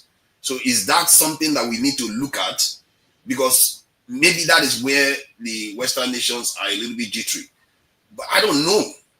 There's a confusion there. So that's why I'm asking this question. What is it particularly that the other nations have that we don't have? So I think that across the continent, broadly speaking, there's no social contract between the public and the government that represents them. And so since there's no enshrined social contract, they do whatever they want. They make the deals that they want, and they just manage the poor masses, with as little attention as they can get away with. I think that's the issue. So no social contract between the governments and their people. Yeah. Yeah, because in Asia, there's no question there's tight social contract there in all those countries you mentioned. Yeah, Rudolph, you want to say anything on that? Not really. Yeah, go ahead. No. Social contracts, social contract to me just sounds like there are many nations in Africa that have, out of 40-something African nations, black African nations, none of them have good social contract with their people. It just sounds like a word that says, okay, this is how we rule you and how this is how whether we get on. There are some African countries that their leaders are quite popular, but I don't see the West doing any kind of significant work with them to develop them. Like Kano now, just technically have reasonable social contract, but you don't see that massive development. Now, even Kenya that you mentioned, their GDP per capita is less than 2,000. This is awful. What kind of relationship is this? Okay, thank you. I'm not sure that I think Rudolph, Declan is just an individual, but he has given his opinion, and I agree with that. And I'm coming to you, Mr. James. I agree with that because you see, some of the countries you mentioned as an example are governments where you cannot just wake up and begin to do whatever you like. The people will call you to question, or the system will check you. But in our own situation, we have an interview. A minister says, "I bought Rolls Royce with the people's money." So what? And he's still in the office. So do you want development partners to bring their own money and give it to a buy Rolls Royce when there are other? Sorry, are you telling me Dubai, Qatar, Saudi Arabia have social contract with their people? Seriously, these are dictators. No, you are making a mistake. Does Egypt have social contract with these people? The guy was a military leader that came and slaughtered people and took over power. And yet, he's building a nuclear power plant right now. Okay. Come on, man. Let's make progress. I will come back to that. Mr. James. Yes, sir. Mr. James, go ahead. I'm coming to you, Ovi. I can see you. Yeah. Mr. Forefathers, can you hear me? Mr. Forefathers, can you hear me? I can hear you loud and clear. The issue is we need to have a private conversation about this issue you are concerned with. A slave cannot plot his escape in the presence of his master. These are problems confronting Africans. If you want solutions to it, these are not matters you discuss in public. You get the point I'm making? You've raised a very pertinent issue, which I cannot discuss with anybody in public. If you wish to have a private discussion with me, I don't mind. We can open a channel of communication. Sounds good. Okay, thank you. Ovie, the age of Trump. Yes, sir. What happened now? Sorry. Oh my God. Assalamu alaikum. Declan, let me give you one advice. As a Nigerian, I think by now you know. I will advise you by next Sunday, identify one church and go and do Thanksgiving. Because if only you are physically in the same location with two Nigeria, I don't know how this this this would have just eventually lead to the Third World War, you know. They individual. It's not. Oh my God. Oh shit. I'm sorry. To Nigeria, we are not an ally, Western nation ally. We are a protectorate of the Western nations. There's a difference there. We are protectorate. We are not ally. We don't have what it takes to be ally. Okay, now equal or close to equal power, they form ally.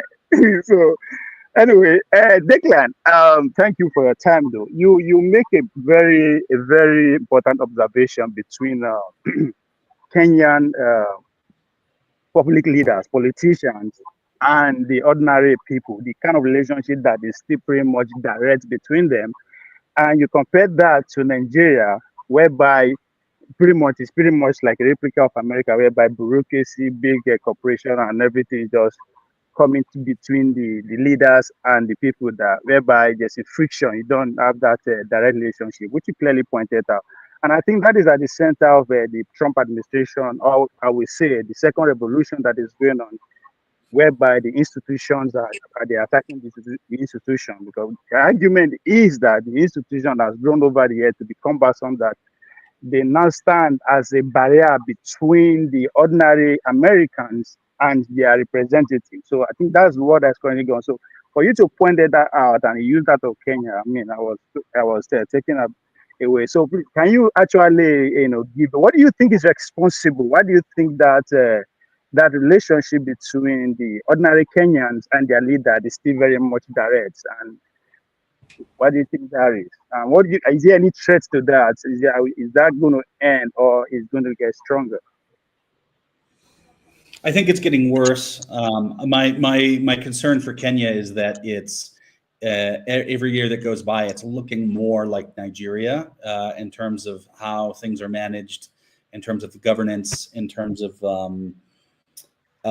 corruption. That this is it does feel like in many respects Kenya is backsliding, and it's just become a little bit more apparent the last kind of 2 years, and I think everybody feels it, right? It's not just my observation. This is what all my friends and my colleagues, there's a feeling that this is not working anymore. So I think that's the first thing. In terms of the relationship between politicians and Kenyans, I think a lot of it's just the function of its political history, and kind of the practice of politics in this country. I think that is that's what it is. It's a much smaller country than Nigeria, and it hasn't had the militarization within politics that Nigeria has had. And so that's how it works. Another key feature that isn't as pronounced in Nigeria that we see in Kenya is ethnic brokerage. And so you really see a lot of Kenya's 42 communities aligning in dynamic ways in order to broker agreements. And that's not quite what you see in the same way in Nigeria. Yeah, that reminds me, Rudolph, what you were in the East, and how did you see the struggle for self-actualization that's going on? Did anybody bring that up to you, and what was your view on it? No, there was nothing like that. They sit at home and every other thing, militancy? No, I didn't stay long too. What I did was I came in on a Tuesday, I believe. I left on Sunday. So I didn't see the Monday sit at home. But there was nobody around me. I didn't circulate much, so there was nobody around me who talked about Biafra or the movement. I did see the new security outfit that was operating in Anambra State, Udogadi, and the people that hold the Akodo thing. I saw that. I was surprised that it was real. I wanted to point out. So what's Akode? Please explain to us what's the Akode thing and what's the English what's the English word for it? This thing used to crush pepper. Pistol. Mortar piston. Yeah, the one they used to hit suspects. I saw that for real in Onisha. I didn't know that they still do that. I didn't see them hit somebody, but they had it on the street. Which means that if you commit any offense, they might use that to punish you. So that was a scary moment for me to see that it's real.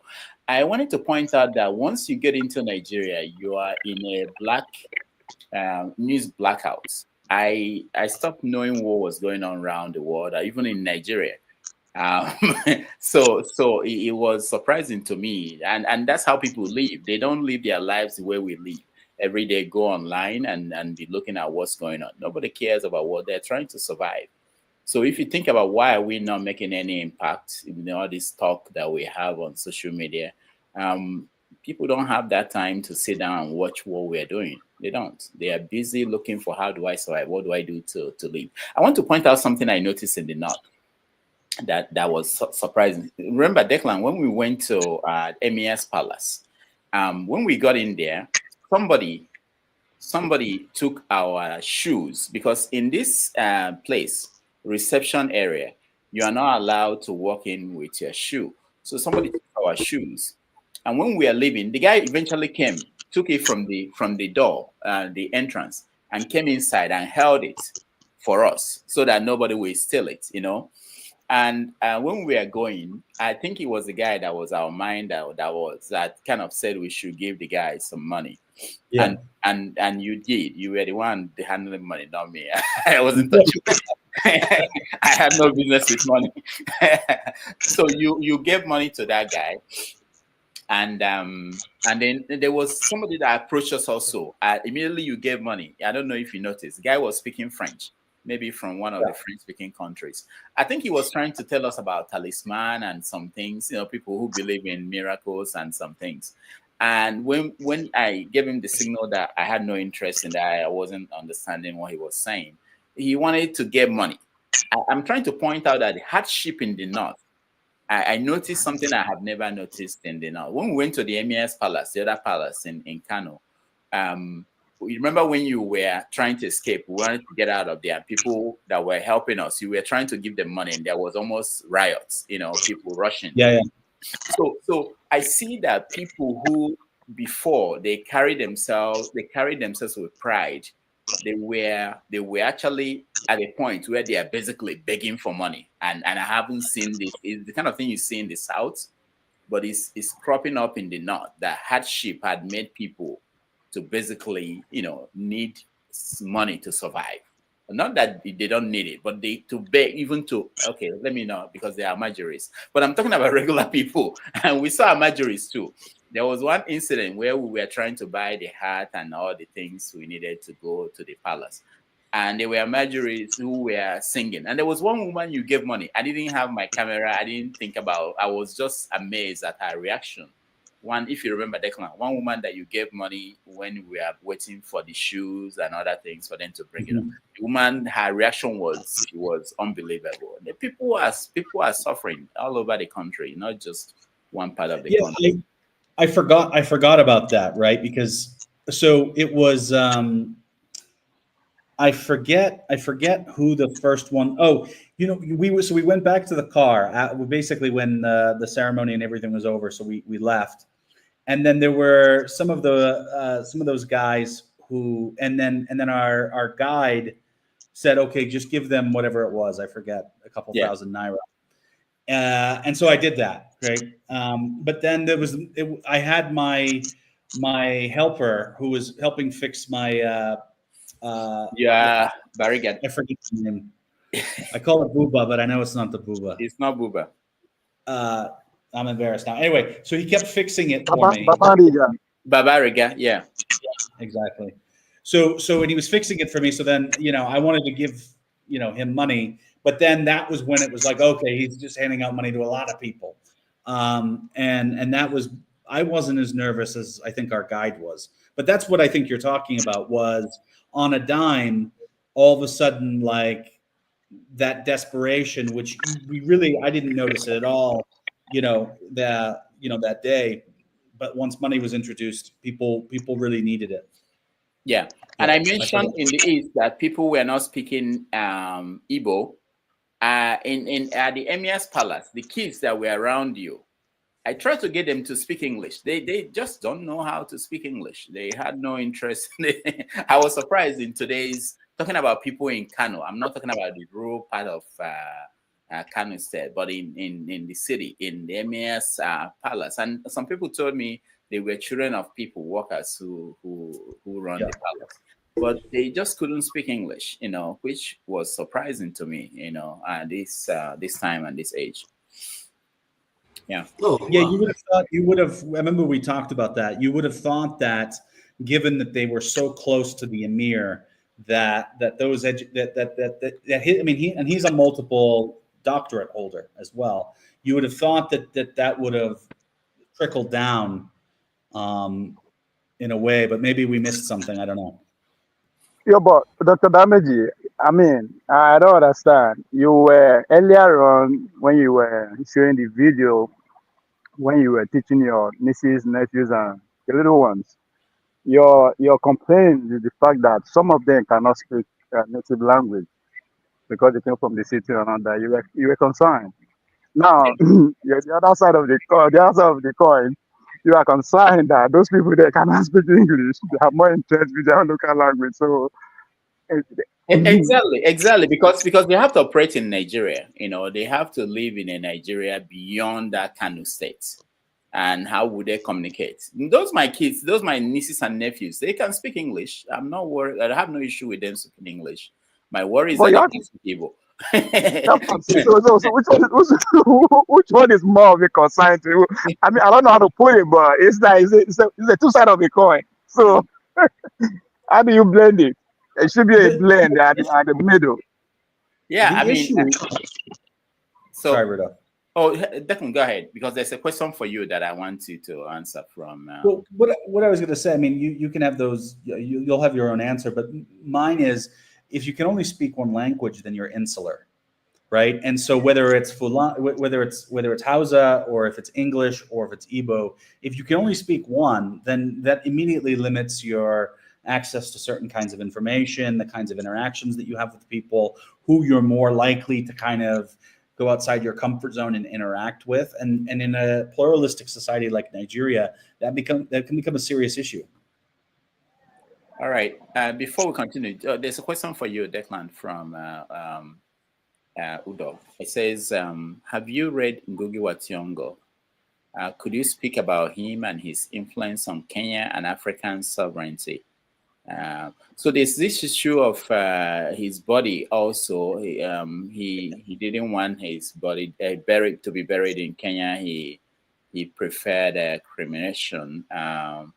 What is your take on him, and how are they reacting in Kenya? I don't even know whether there's an event or funeral for him in Kenya. Yeah. He's considered one of the most important figures in Kenyan history. But in terms of, and I feel like it's this for all African authors, in terms of the kind of wisdom that they evoked, particularly in the 60s and 70s, like it seems as though no one's listened. So I don't think that any of these intellectuals from the 60s have had the kind of impact that they would have wanted on, creating a post-colonial, a free kind of post-colonial state. And if you look at what Ngugi was doing in particular, he's been in California forever. His son has been in New York and Cornell for a long time. And then they visit they visit Kenya. You know, probably I've been here more than they have in the last 20 years. You know, so there's that element, I think. Yeah. Okay. But I like his work. I've read almost all of his stuff. All right. KJ, what to you? Yeah, me too. Okay, thank you so much. Yes, I think I've exhausted my questions, except of course you have something to add that we have not asked so far. Is there something you want to say, Dr. Rudolph? Let me start from you. You know, I'm still trying to conclude on what I could make out of what I saw in Nigeria. There is still money in that country. We went to Maitama. And I saw so many homes that there's something like that in New York City. These are massive houses. And you see our police security men, police DSS at the gates of these homes. Meanwhile, we have so much insecurity in the country. These policemen, sometimes you have 4 or 5 sitting down there by the door. And I'm talking about many homes, not one, not two. It's unbelievable, the kind of society we live in, and the cars that they have, they parked in the homes outside. Just the difference, the gap between the rich and the poor in that country is unbelievable. So Rudolph, hold on. So why does this difference in equality not affect the ordinary Nigerian to call them to action? Because listening to Mechi, said Nigerians are one of the most docile people in the world. So why is it that seeing this inequality, people who hitherto were not billionaires get into government positions and they begin to buy Rolls Royce with government money, and it doesn't bother the people? What do you think is the reason? I will say 2 things. One, this trip was my second time in Abuja my whole life. The first time I came into Abuja with somebody from the Niger Delta, and he was in Abuja for the first time too. That was 2017, and he screamed, looking at Abuja. He said, "Wow, is this what they did with our money?" This is how he put it. Is this what they did with our money? He recognized that the resources used to build Abuja came from the Niger Delta. But most people don't know how people live, how the rich live in that country. Most people don't have the opportunity to visit them. For me, last time I went to Abuja, I didn't go to Maitama, I didn't go to Sokoro. I didn't know, I just went through a few places and left. But this time I had opportunity to travel more and what I saw. So I don't think most people know that. And even if you know that, what are you going to do? It's an exclusive place. Before you can get to that place, really, I saw Amechi talking about, it's only 100,000 of us who are controlling this country, stealing your money. You guys are 200 million. You guys can come and kick us out. I mean, you can't reach that area. Just think about the number of police and that they have and military that can use to stop you from getting anywhere close. So even though people don't see these things, as most people, I think I understand the Niger Delta people, but most people in Nigeria, they don't see the resources being used to support this small number of people who are taking most of the resources of the country as their own. They see it as national cake. It's only in Nigeria that we have that concept. In America here, we have the concept of taxpayers' money. That is what we are using to run the country. But in Nigeria, it's national cake. And if the cake is not coming from your own side, you don't have that kind of sense that you are being cheated. They're stealing your cake. The cake is coming from the Niger Delta, or maybe from wherever that other things are coming that add up to. But that's the perception. Until we get to the point where people start seeing that this is denying me, that this guy owned Lamborghini or whatever car, Rolls Royce. is my resource that he's using, then that will make people to start thinking, okay, how do we stop them? There's a video that is very common on the internet, on social media, YouTube, and not just YouTube, but Facebook, and most of you have seen it, where it's a prank video where people will go to somebody with the girlfriend, a guy with a girlfriend, and try to maybe kiss the girl and do things, and the guy will fight. And I always think, what if Nigerians know that their money, if they fight for their money the way they fight for their girlfriends, it will change the whole perception. But we don't do that. We don't think we have anything to do with the money they are using to buy all this. No, but Dr. Lameji, yeah. I think the question I wanted to ask, but you just either answer or spoke to it. You said as soon as you touch them in Nigeria, you pretty much cut out of the rest of the world in terms of information. We speak to what me and you actually agree on in terms of how many people they listen to us, that we are just speaking to ourselves, even with the arise and all those kind of things. So don't you think that is at the core of our darkness, why we don't get light? Because the more people have access to constant electricity, information will flow, especially in today's world.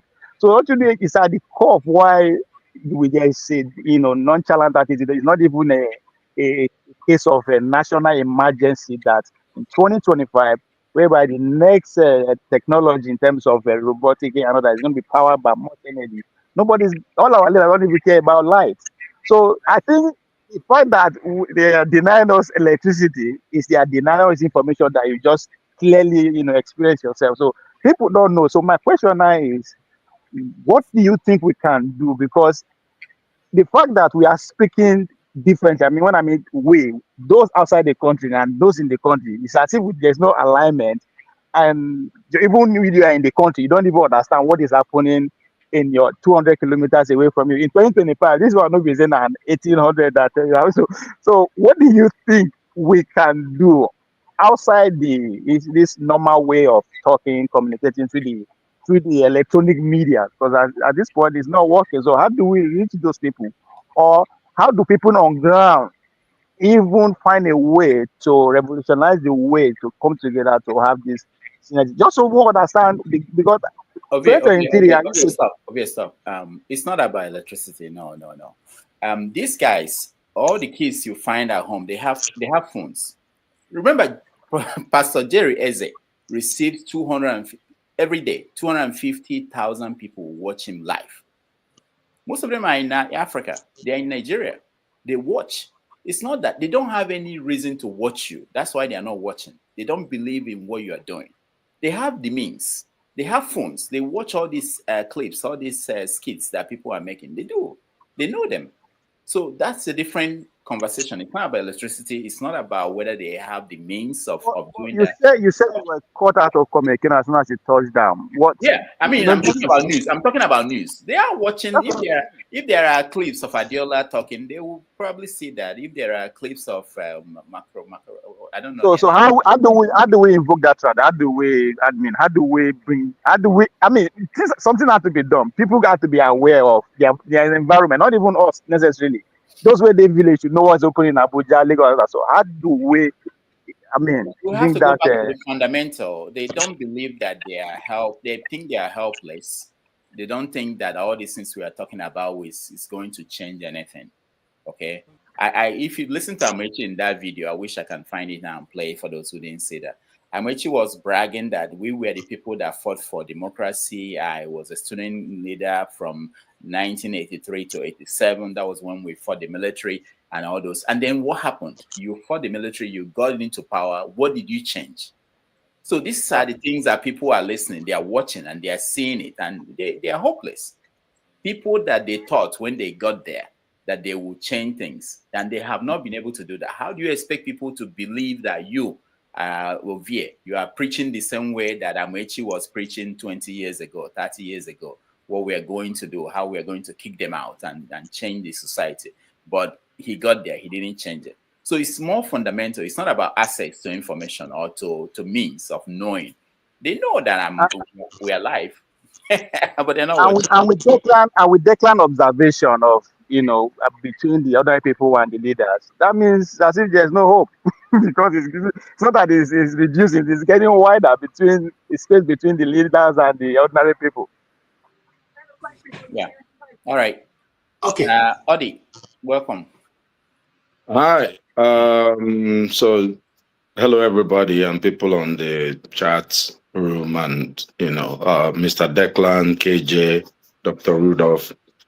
I think it's a very good chat that we're having. It's also good to know Declan. I think I've listened to him before. He has a very good grasp, of what we are talking about. It's nice to know. And he feels very comfortable in the environment. It's good to know that he felt more comfortable than Rudolph.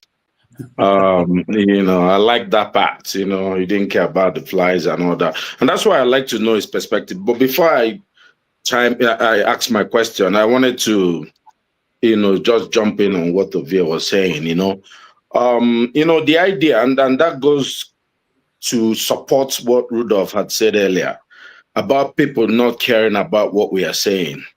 Because the truth is, we are supposed to be the elite and learned people, but whenever we get to Nigeria, we behave the same. It's really no difference. You've had people who are very educated. Most of the leaders here, Tinubu lived in Chicago, right? You would think he learned something, right? His chief of staff, lived in the United States, right? For a long time and had his issues.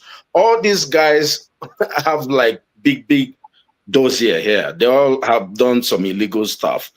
So it's kind of the worst of us here that are going there and finding a way to even survive and teach them the worst way of doing things. So why should they even listen to us, And we're here fighting for, you see, many folks here are fighting for opportunity to go and steal. I'm for Obi or I'm for Atiku. They're just waiting for a way to get a position to go there and steal. So I don't think I think people see through that. We have I had a governor in Enugu State, right? Chimaroke. He was very educated. He went to Nigeria. His records are there for people to evaluate. And but anyway, coming to Declan, I just wanted to see, as a foreigner, being in the Nigerian space, I'm sure you had thoughts like, if these people could just do this one thing. I know you spoke about the social contract, which is difficult. I don't know how we can establish that. I've always believed that it comes from top to bottom. Like, if we can just get one good leader who is patriotic, that we can get things right. I'm not sure how to get there, but what's your thoughts? Like, if these people could just do this one thing, because we have talented folks, Rudolph, and there's so many other folks who are ready to chime in and, power, Nigeria. I'd like to hear your thoughts. Yeah, so I don't think there's one thing. All right, I think it's too complicated, and that most people try to reduce it into a single thing.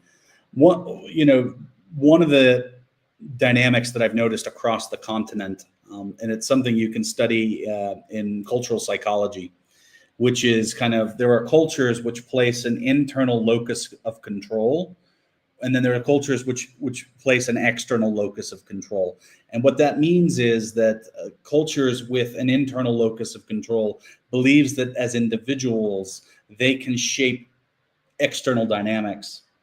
And cultures which have an external locus of control believes that it's external dynamics that shape an individual. Now, obviously, all cultures have elements of this, but what we look at, I think, across Africa is that there's an external locus of control, where people believe that it's that one big man with good morals who will fix the problem, where if we appease a god or gods, that will bring rains, or that will bring some sort of prosperity, or that if we appease this particular politician, then it will unlock opportunity, or if we're part of this particular church with this pastor, that this will bring the whole kind of herd and he'll shepherd us. That is a very consistent trend. And I don't think that, given the complicated problem sets, socioeconomic, political, environmental, otherwise, that is the most effective avenue for solution. I think that people need to really start thinking about how, as an individuals, they can start creating influence within communities, and then build from the ground up. I think that there needs to be more discourse on that, I think. That's very good. I like that analysis. I wanted to point out that when I went to Kano and watched what happened and all the cultural performances and the perception of people, I saw that Nigeria is so far away from, people are far away from each other wherever they are, that we have to devolve power. The way power is centered at the center, coming up to the center, is actually part of the problem that we have. I think the people in my hometown, when I got into my hometown, I stopped hearing about Anambra State. I started hearing about my hometown, the structure, the governance system. They can control themselves. They can run their structure. But what happens is that when you have this big power influencing them, taking power away from them, then it becomes difficult. The guy in Kano, the people that were following the Emir, that were running after him, I mean, the Emir probably is more popular than the King of England to the English people. What I saw there, it was unbelievable. They could actually make a lot of money from that, from tourists. And that was a scaled down operation, because they said that because of the political tension, the heat and everything, they just canceled the whole thing. That what would have happened would have been more spectacular than what we saw. So they have their own culture, their own structure in place. And I don't know why we are all brought together in such a way that everybody is looking at Abuja at the center.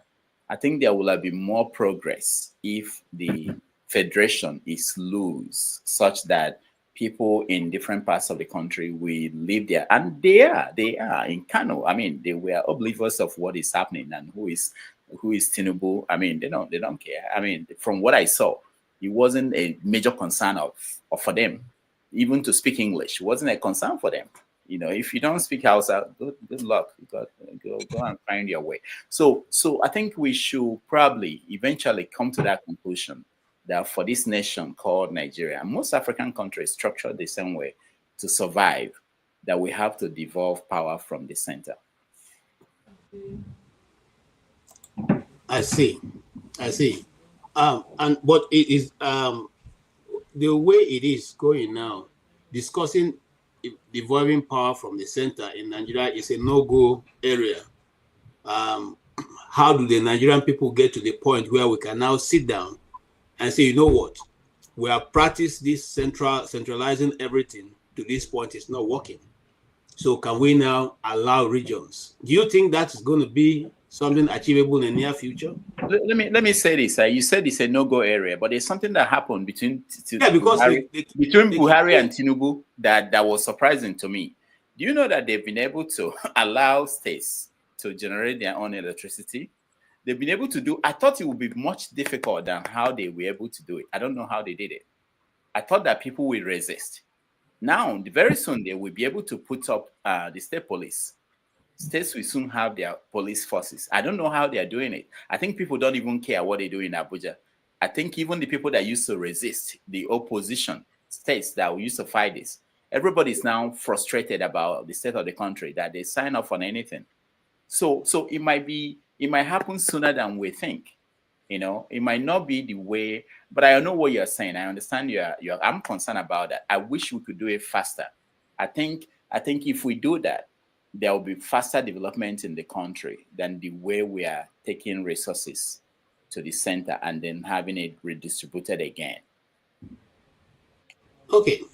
Does the age of Trump need a welfare check? Sorry, say it again. Does I don't know his name, Age of Trump, but does he need a welfare check? No. He's probably smoking something. No, don't mind Ovie. Yeah, the age of Trump. I think he has his own. Ovie I'm is sure it's somewhere in the bush. Are you hiding from the immigration or something? Age of Trump? No. You know, when I said, when I was asking, okay, where's the hope? He said there's no hope. So there's a lady here who is working cleaning because I'm by the river. She's cleaning the river. So when she heard me that there is no hope, so she started praying. You know, now so I was like, you want to say hi? Where are you from? I'm in Nigerian. Nigeria. I have friends in Nigeria. Okay. You want to say hi to my? You want to? The football team is the soccer team with guy's name is Precious on it. He's a friend of mine. He might be from Nigeria. Okay. You want to come say hi? Okay. Why? Let's. This is live TV. You don't see this on CNN. Yes, this is live TV. Okay. Now, Mr. Ruto, before you left Nigeria, there's a new bill that they said is passing or has passed. I don't know how far it is, but you are not able to speak again on the social media networks or hold, the kind of discussion we're having now. And then you can apply for, if you get an information on Declan, for instance, without Declan's approval, you can't go to the press with that. If you do publish, you are liable for 5 years imprisonment. You can't get material not released to you by government and publish. And you cannot say, for instance, well, Nigeria is not working, let us separate it, let us divide. When you say that, that's also known to be against the law now, which is liable for 5 years also, or in prison. And that law is being passed. In other words, all the social media broadcasts from Nigeria, or even those outside, if they can control, will have to stop. Did you get any information on that? No, this is the first time I'm hearing it. I don't think they've been trying to do this kind of things. They've been trying to pass laws like this. It will fail. Even if they passed it and signed it, they won't be able to enforce it. I mean, they've been picking up people. There are a lot of people locked up now. Most of them because they are not well known. People don't hear about it. There are people locked up in Nigeria. Every day they pick up people. It's unfortunate. Just that cyber bill that was passed under Jonathan is enough. It's destroying the country in terms of freedom of speech and political space. It's shrinking every day. Pastors are picking up whoever criticizes them on the basis of that bill. Anybody can pick up anybody. So, and if you see people, there are people who are fighting, they know that's the core of what is our problem in Nigeria. But I don't know about the new law you are talking about. I'm not aware of that. All right, Mr. Declan, is that kind of law? It's like Kenya is learning fast from what is happening in Nigeria, or is it the other way around? Because we seem to see that even the crackdown of protesters and social media, what I would call citizen journalism, is also a problem in Kenya. Yeah, so I think this is a global issue, right? And so I think I don't mean to say that people aren't different people aren't influencing each other, but I think that given the ubiquity of social media, the accessibility of mobile phones, and the societal tensions that are playing out across the world, it's a natural response in pseudo democracies to use the legislature to try to restrict freedom of speech, and using basically these social media bills. So I mean, right now, I mean, it's playing out, as we pointed out, it's playing out in Kenya in a big way, right? Like people are getting arrested. It's in Zimbabwe. I know we were talking about Zimbabwe earlier. A very good friend of mine was arrested in Zimbabwe in 2017 for allegedly a tweet. She allegedly tweeted something, which it turned out she didn't, but they thought she did. And then they said she was a terrorist, and then they threw her in prison, and then she needed to leave the country. Right. So this is happening all over the place.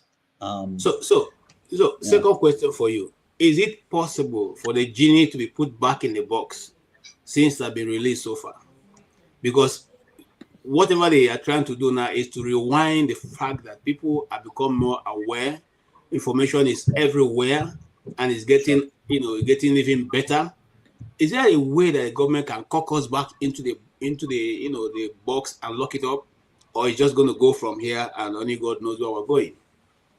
There is, but the problem is, in order to do that, they would need to go like full North Korea, and the politicians are also enjoying the benefits of social media and internet access and those other things. So they're not able to do it, right? Unless they're going to give it up themselves, and they won't. So what you'll have is all this selective enforcement and acts of intimidation, harassment, and abuses. To try to cow people away from areas that the government deems to be sensitive. Okay, thank you so much. As we start to round up, do you have any area you want to talk about before we sign off? And your closing remark, that's what I mean. Yeah, no. I just no. It was. I guess I'll just circle back. The trip that Rudolph and I mean, it was pretty amazing. We've joked that we need to do it again. I'd like to go to a Nambra state at some point. And now, I was of the opinion, which I guess I was wrong about, that it was still south with kind of the oil bunkering and these issues, which was the most insecure part of Nigeria. Forget about Boko Haram for a minute. But actually it is apparently where Rudolph and I were traveling. So for me, that's just kind of emboldened me that like I need to go and explore Biafra and Anambra and South a little bit more. So I want to do that because I've only been to Port Harcourt. Okay, all right. We'll look forward. Next time we'll have trained Rudolph on how to take better pictures and so that he do better work with the cameras. By the way, most of those photos were made, right? So that's it was me from Rudolph. I'm terrible. One last short question. If you have $1,000, right, and you have to choose between Nigeria and Kenya for 1 week holiday with on $1,000, excluding the ticket, I just you everything paid, but you have $1,000. Go to Kenya or go to Nigeria. Where will you go? To Kenya. What is there to do for tourism in Nigeria? What would I be doing? I mean, I know there's some stuff in the Southwest, and okay, Kano was interesting, but seriously, I mean, the tourism sector there is awful. Yeah. Okay. Okay. I was okay. What about affordability? What in terms of forget about the size? What about the affordability? What way? Also, when you go to Nigeria, when you're traveling in Nigeria, there's so much extra bullshit. The vehicles, the transport. It is a hard place to move around. It's not fun, right? Kenya, it's much easier. It's much easier. I would still say Kenya. I want to ask concerning Kenya. Have you gone to the carnival? To the what? To carnivore? Yeah. That's where you take white people when they're on short trips. So yes, I've unfortunately gone there. When Rudolph comes to Kenya, I'll take him there. Oh yeah, I was there and I truly enjoyed myself. You will visit Kenya as a white person, so they'll take you to where white people visit. Yeah, I like that. Wait. Hold on, guys. So we were staying in hotels, different hotels, and when we came to Abuja the second time, was it Abuja that we went to the hotel where white people stay in Nigeria? Yeah, we stayed at the Nordic Hotel. Okay, yeah. So I loved it. I thought it was great. Eventually, we decided to go to where white people because why did we go there? When we came to Abuja the first time, we stayed in a hotel that was crappy or something. So eventually, we decided to. On the way back to Benue, remember we were trying to figure out what hotel we were going to do, and I asked the security team we were with, and I said, okay, what hotel do you recommend? And they're like, oh, the Nordic. I said, is the Nordic good? They're like, the white people love it. I said, well, then let's go. Let's do it. And I was telling somebody else, they said, okay, where do I go in Abuja? I said, you should go to the Nordic. It's actually great. And then remember, Rudolph, what are they doing different? What in terms of services? What's different from the rest? It was just Look, so there are good hotels in Nigeria, right? This was one of them. It was just a, you just like the ambiance. What we didn't talk about also was that while we were at the Nordic, Chido and Shaware came to visit us, so we got to hang out with Chido and Shaware, and they thought it was great. So we all loved it, and they had craft beer, which I'm a fan of. Oh yes. Shore came and Chido Noma. And before Declan, you were not there when they came, and I was having a conversation with them. I wanted to record the conversation, but they were not Chido, but Shore was not comfortable with that. But they said some of the most important things in their own experiences about Nigeria. And that's the thing about what we do. Sometimes when the cameras are off, it's when people give you their honest assessment of the situation. It's not about performance. It's not about show off. It's not, they just gave their honest assessment of what is going on in the country. I also observe the same thing with when I'm not trying to record encounter. That's when sometimes I forget that I'm also the eyes and ears of some people. So I should record. And people do things and say things that I keep looking for my pen to write it down, to remember important things that people say.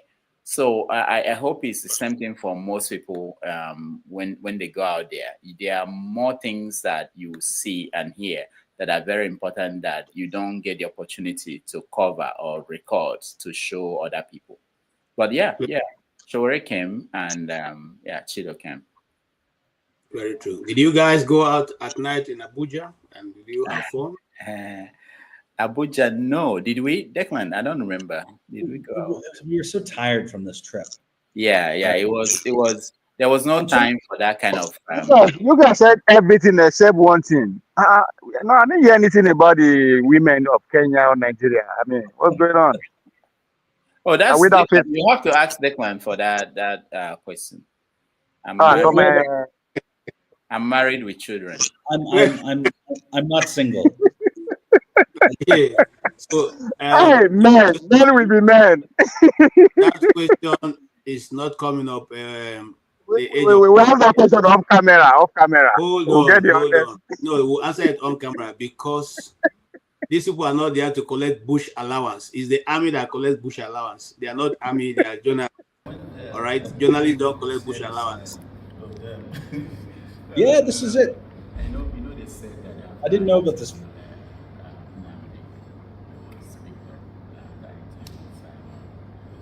You can see Chido's books there. Everywhere. So there are several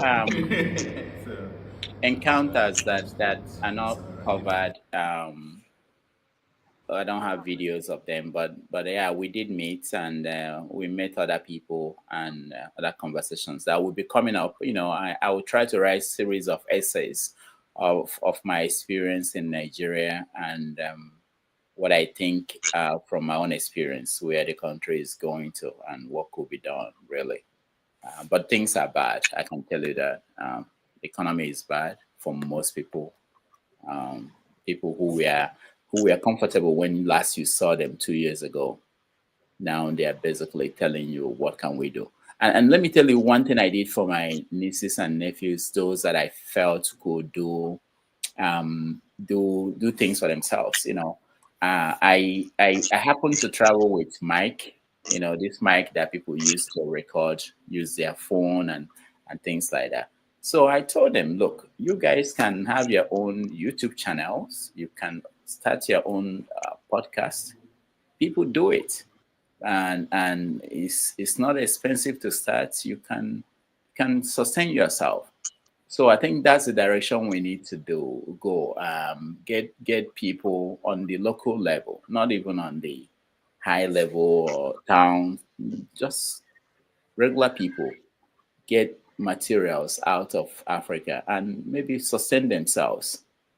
If I told some of my family members, I said, look, if you can make $50 a month, that's more than what they pay you at the local government where you work 5 times a week, and you spend half of the money in transporting yourself to go to work. So we have to start thinking on a local level. What can we do to help our people? People are really suffering. Giving them money is not a solution. You have to find a way to teach them, look at their skill set, what can they use. And now people can stay in my village and be working for a company in Britain, or putting up something that people will pay for in Britain.